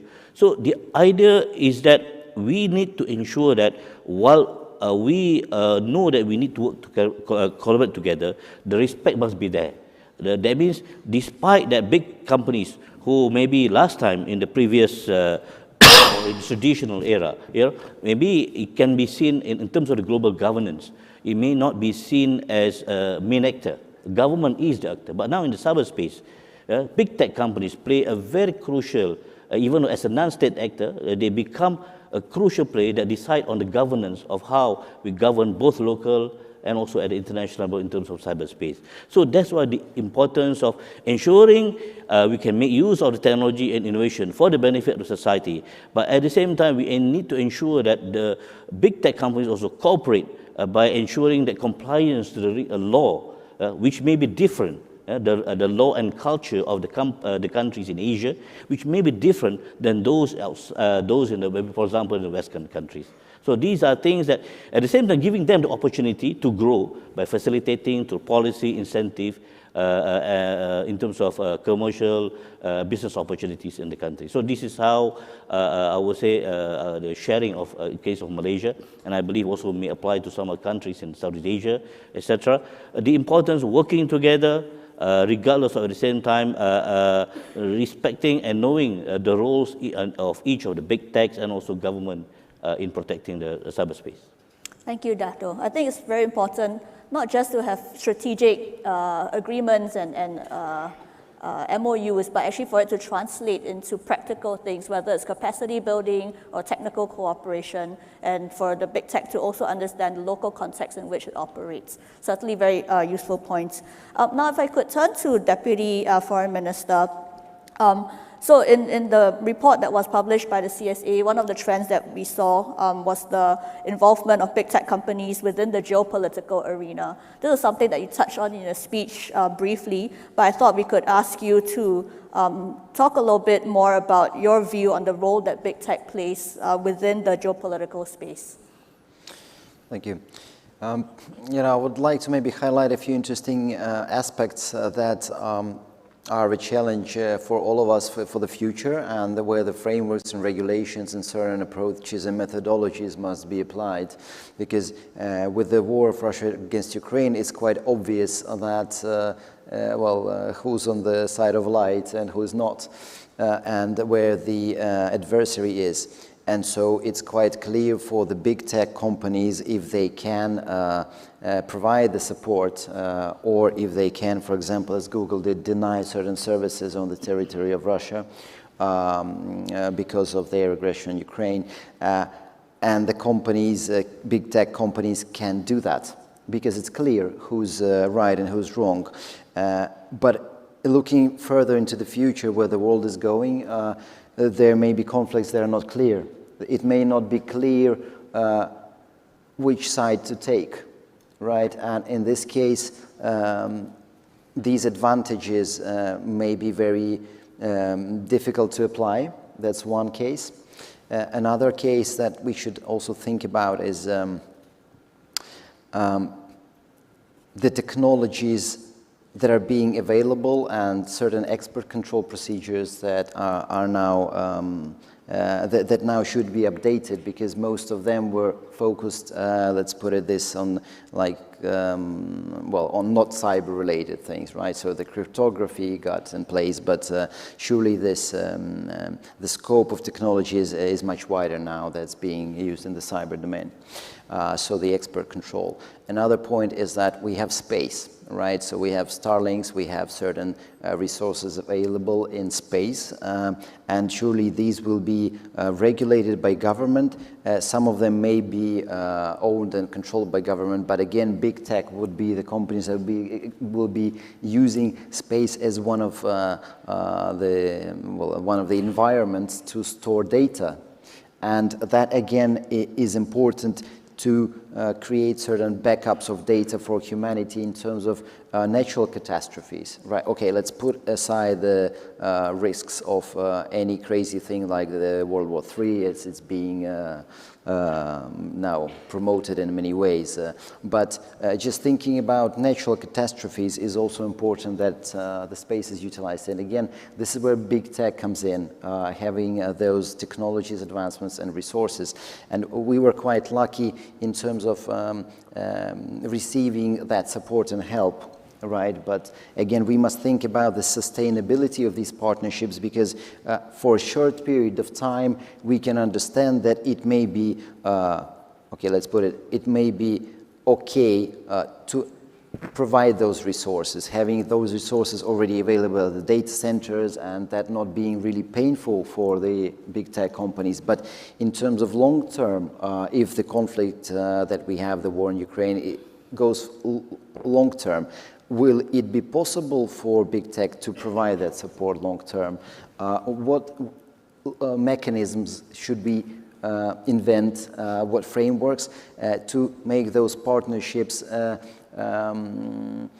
ecological in this sense, to make them comfortable for both the big tech companies and the governments, and obviously for the end users. So these are the things that I would probably highlight as questions, issues, and challenges that we should think about in terms of developing the private-public partnerships. But it's very clear that these partnerships are with us for good, and the more cleverly we and comfortably we create these conditions for corporations, the faster we will advance as humanity in our development and in building a safer, brighter, more comfortable, beautiful world. Thank you. Thank you for that. I think the point you raised about the profitability and sustainability of having big tech, choose to participate in a certain way, it's an important point, and it is quite similar to one of the questions that we have on the Slido platform. So perhaps we'll revisit this issue later. At this juncture, I would like to invite Mr. Eriksson to share with us your response from the private sector perspective to the wide range of government kind of responses and perspectives that you've heard before, from the role of tech and regulation and the need for public-private partnership. So we'd like to hear your views, please. Yeah, thank you, Gwenda, and thanks to my fellow, my colleagues and panelists here on stage, and Anton for your opening remarks. And I should say thank you for those that have stayed here to listen to our panel. I am cognizant that we may be between you and your lunch hour, so grateful for that. We at Google feel very strongly that regulation, on your provocation, Gwenda, regulation and innovation are not at odds with each other. There's certainly a natural tension between the two, but we lean into regulation, and we think we can do so and still be an innovative company. Getting that regulation, of course, is important, and it needs to include a lot of participants. We frame this as sort of big tech and governments, but the conversation needs to include civil society and academics and NGOs, as well as governments and technology companies in how we want to craft regulations.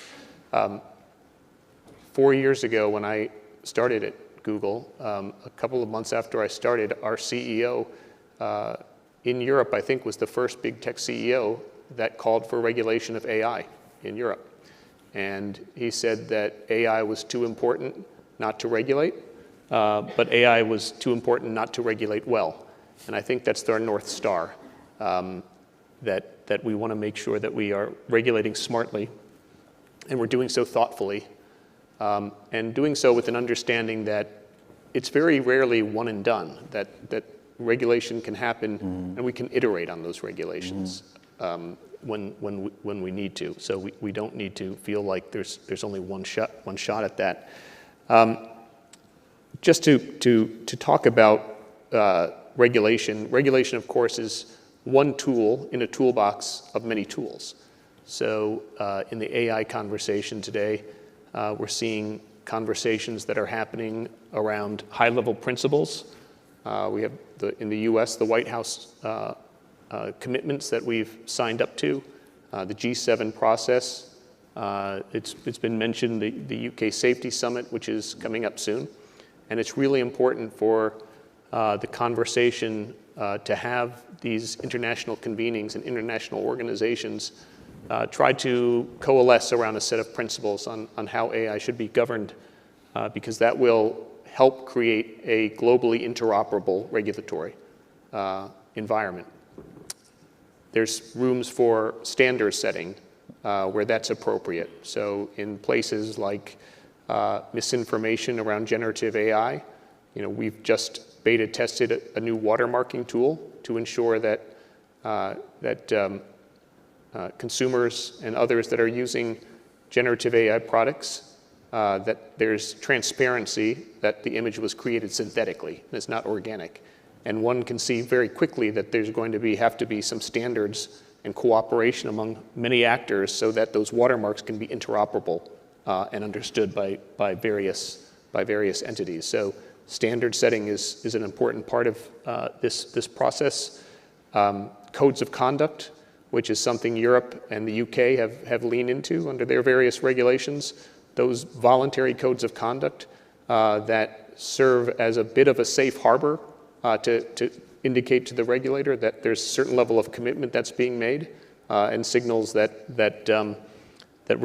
there's standards that we're trying to have that's pan-industry are really important. So there's many tools, and of course one of those tools is public-private partnerships.